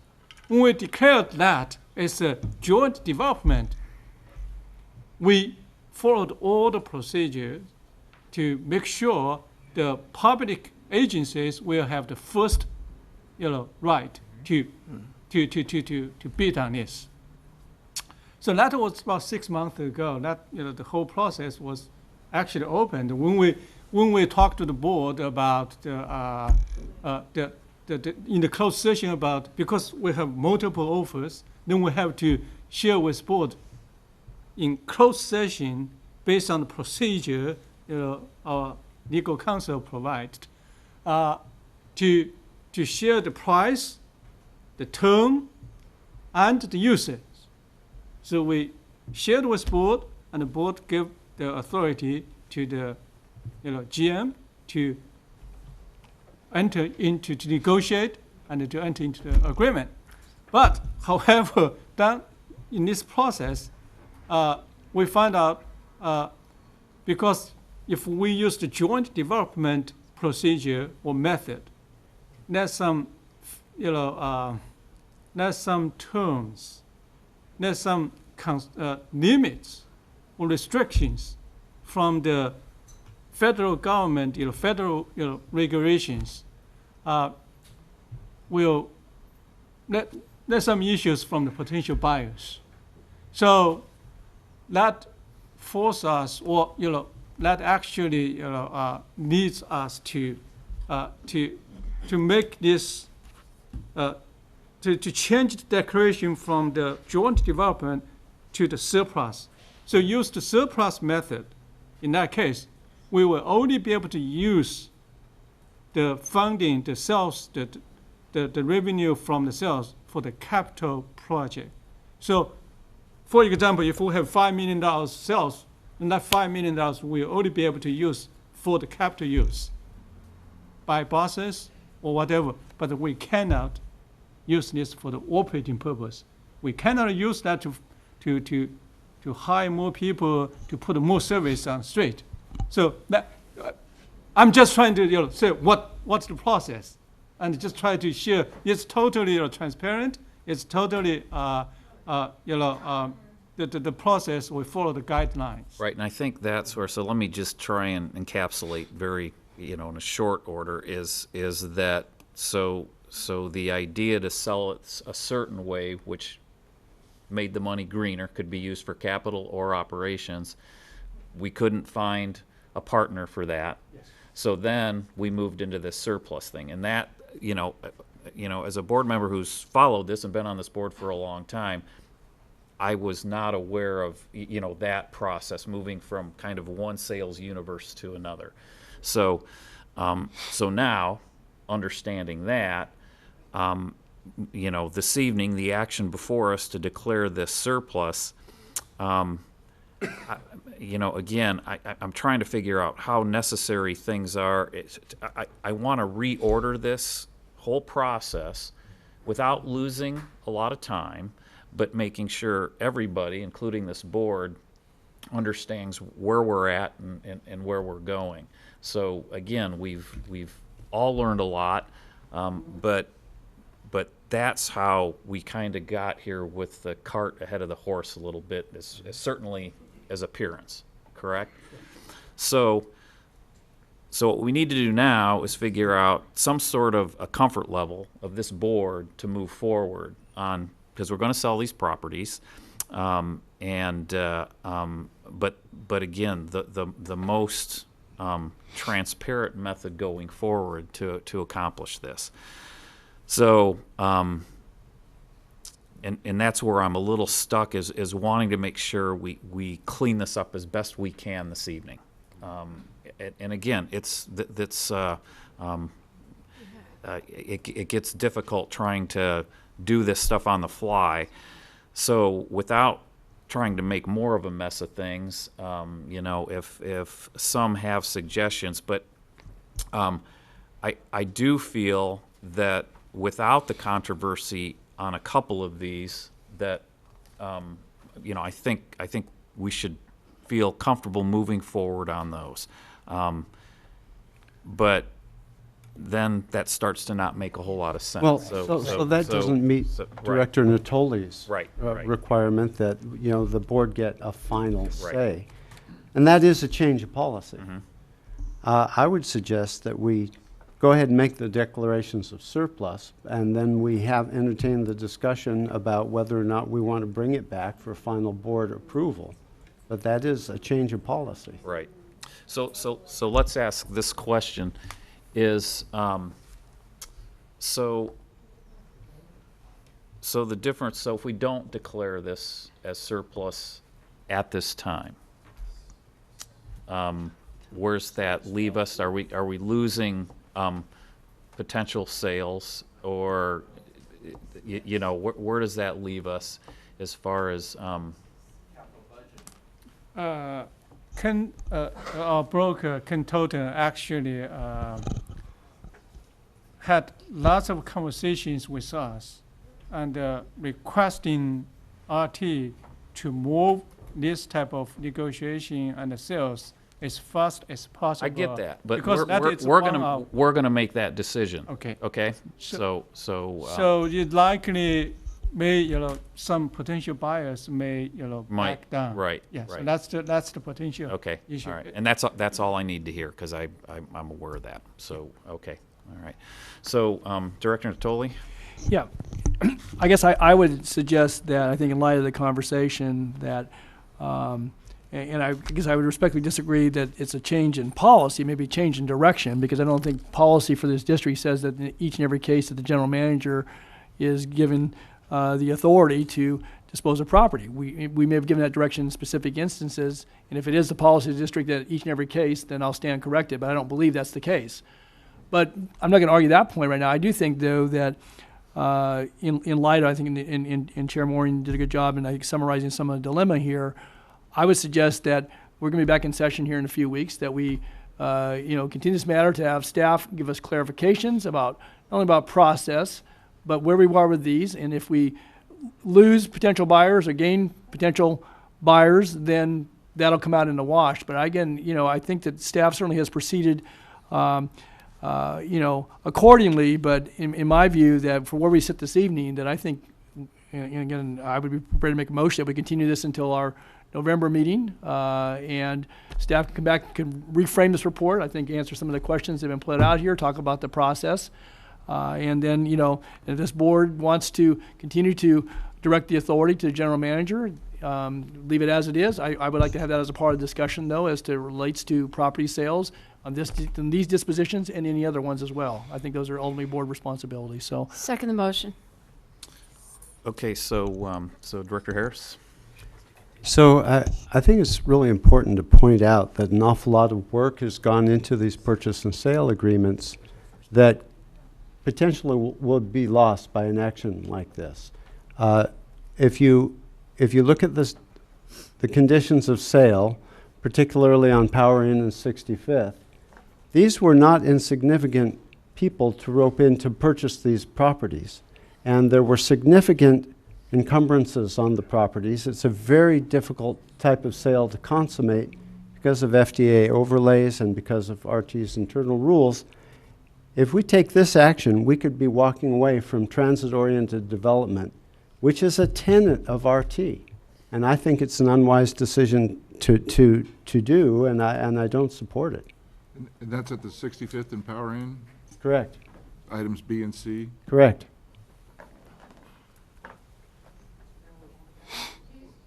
Well, my substitute motion would be to continue item A to November 13th meeting and approve items B and C. I will second that.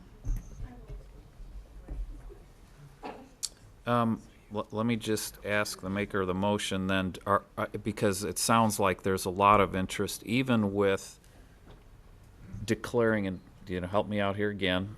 So with that motion, declaring the parcels identified in B and C as surplus this evening,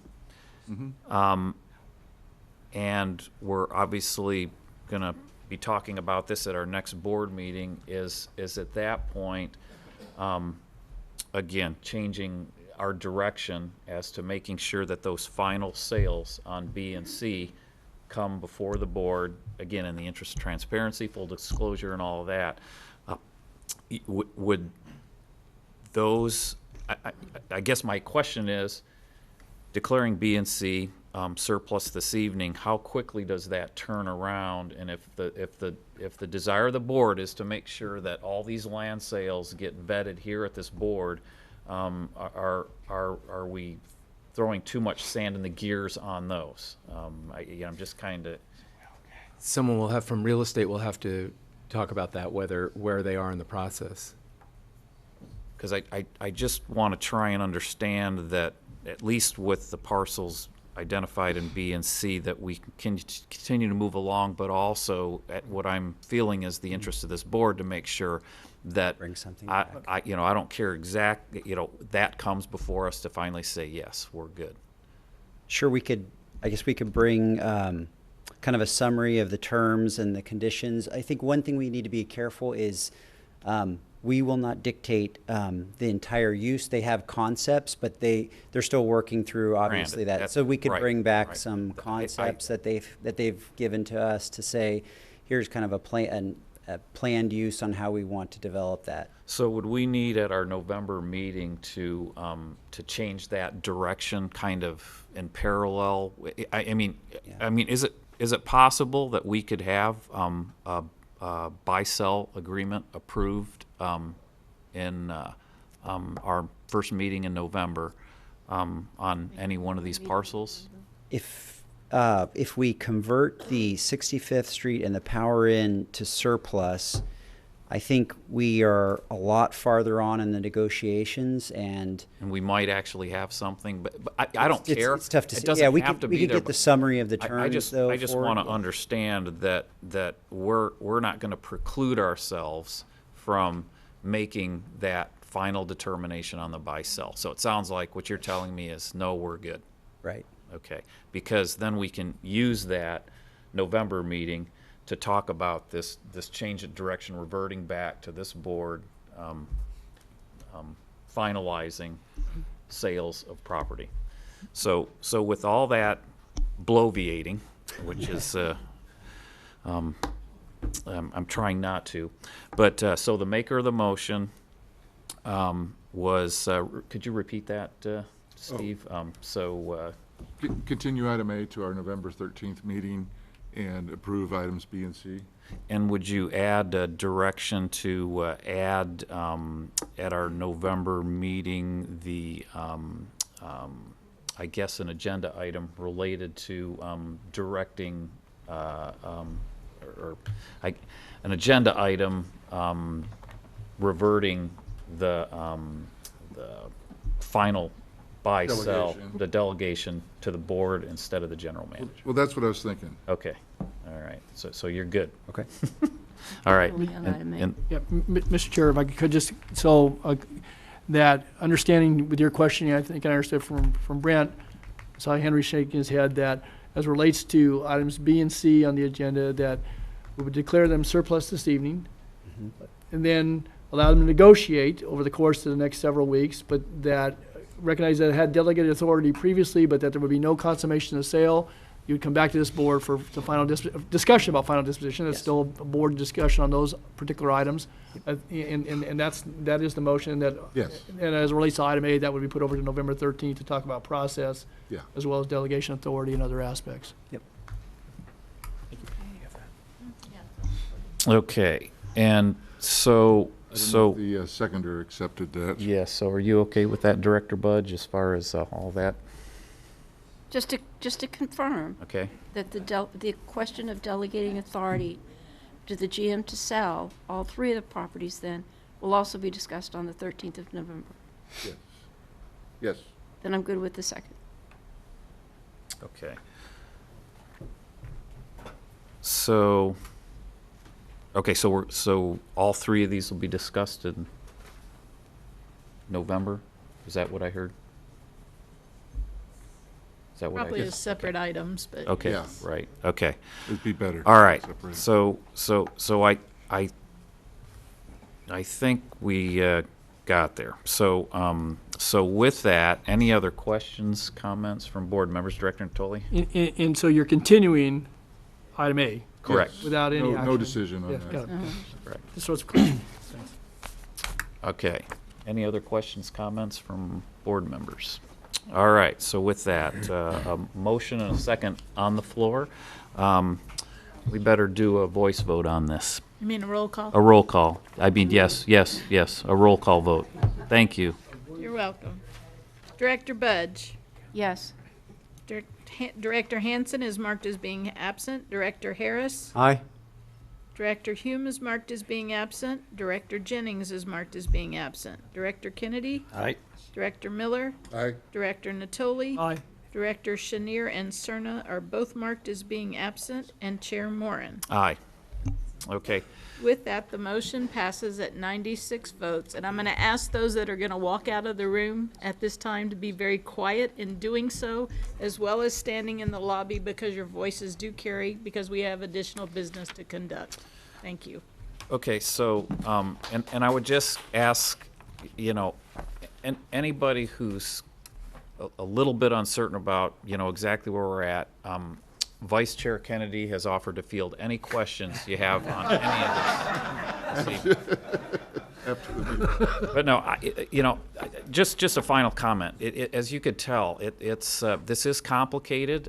We want to do it right. We want to be transparent. And we got to where we are this evening through no fault of anyone. I mean, everybody was really trying to just get to optimize assets of the district.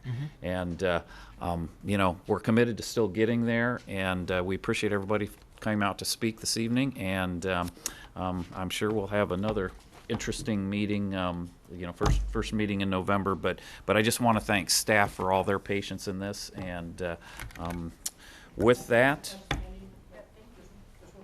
okay. So the fact that it's not surplus and you guys didn't vote, can the council tomorrow buy this property? Yeah, so the question is, he wasn't at the mic, is since we did not declare the surplus, and I guess that's related to a potential action Sacramento City Council may take tomorrow. I don't have an answer for that. I'm not sure. So we'll have to get an answer for you off that. So yeah, one last question. This is really out of the ordinary, but Can you come to the microphone, yeah, why don't you come to the mic please? there?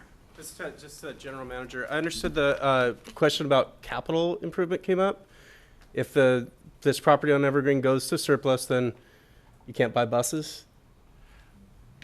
We're not really supposed to back forth like this. Well, I'm sorry. I'm going to answer your question. on yes. Sure. Yeah, we'll get an answer to that question. Yeah, I'm so. going to answer your question. Okay, so with that, rather lengthy consent item there, we still have a request to speak on? No, we don't. No, I think we're done. And on it's good. speakers. All right, General Manager's report. Mr. Lee, Okay, please, a reminder, if you can exit quietly, I'd appreciate it. Thank you.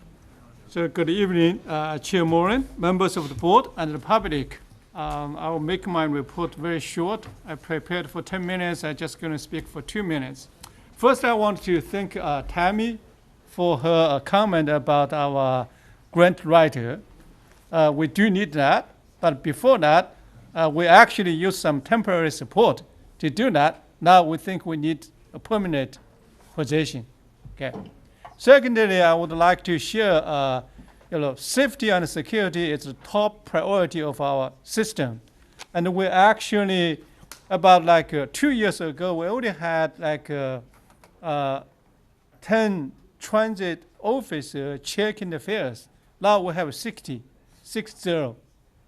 We 6 times more to check the fares, and no matter what will happen, and the station nearby this particular property, we're going to add more security there to make sure our passengers will feel safer and more secure. And thirdly, I want to share some our appreciation to 3 community volunteers. Over the past months, SACRT staff worked in conjunction with the Sacramento Housing and Redevelopment Agency, the Sacramento Resident Advisory Board, and the Rideship for the Masses to distribute collect cars at 10 senior, disabled, and low-income living communities. Lots of these communities are under Supervisor Sarah and in his district. He really wants to be here to recognize the community volunteers who helped on this effort. Unfortunately, he had pre-arranged Cairo Speak engagement in the statewide air quality conference, so he cannot be here. He wanted me to say this. In total, SACRT volunteers and staff were able to distribute nearly 250 discount collect cars at this event. And I would like to take a moment to personally thank 3 individual community volunteers and leaders at this event. These 3 volunteers are Gail Morgan, Barbara Staten, and Debbie Surratt. And they have played a critical role in ensuring the success of this event. So thank you for your service and assistance. For the sake of timing, we will have the certificates for you guys delivered to you guys later, not in this event. So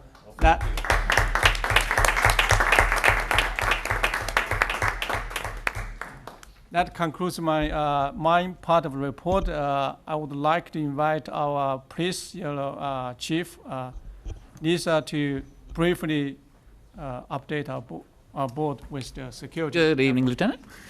Good evening, Chair Moran and members of the board. I have a very brief update. I just wanted to share with you a quick little video. We've had 3 officers that work for Regional Transit Policing Services that have received some pretty great awards this last month, so I wanted to share those with you. So this is Officer Steve Lewis on the left, sort of in the plain clothes, and then Officer Myron Louie on the right. They both just received last week Employee of the Quarter.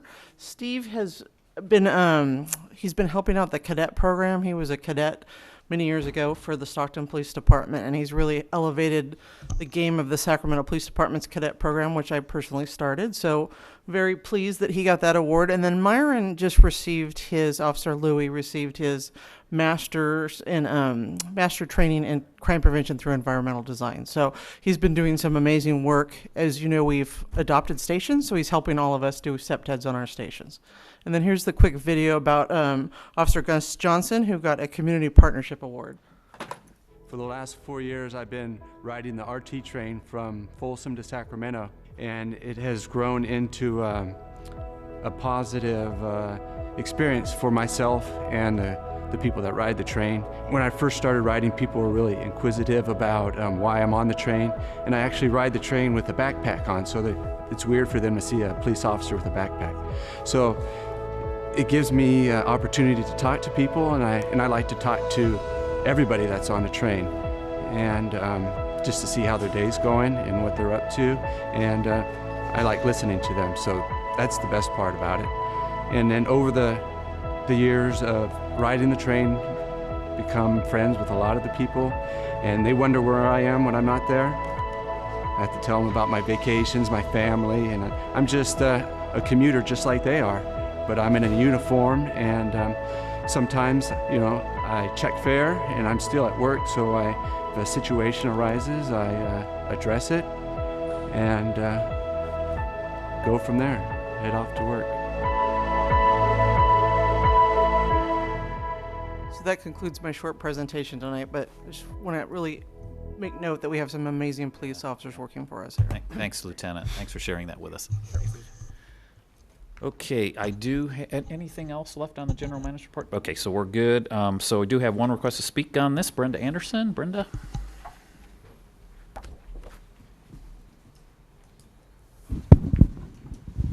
Good evening. Brenda? Repeat your question. So you have a question on the general manager's report? I had a request to speak. I'm sorry, she answered my question. Okay. Yes, I'm good. All right, yes, good. she answered my question. So from now on, Brenda, direct all your questions to Cindy. So, direct my question to you. Yes. My question to you is that she answered my question. All right, thank you, Brenda. Okay, so with that, let's see, next item, please. Make a note that we are pulling item number 12 from the agenda. Will be brought back to the future, in the future.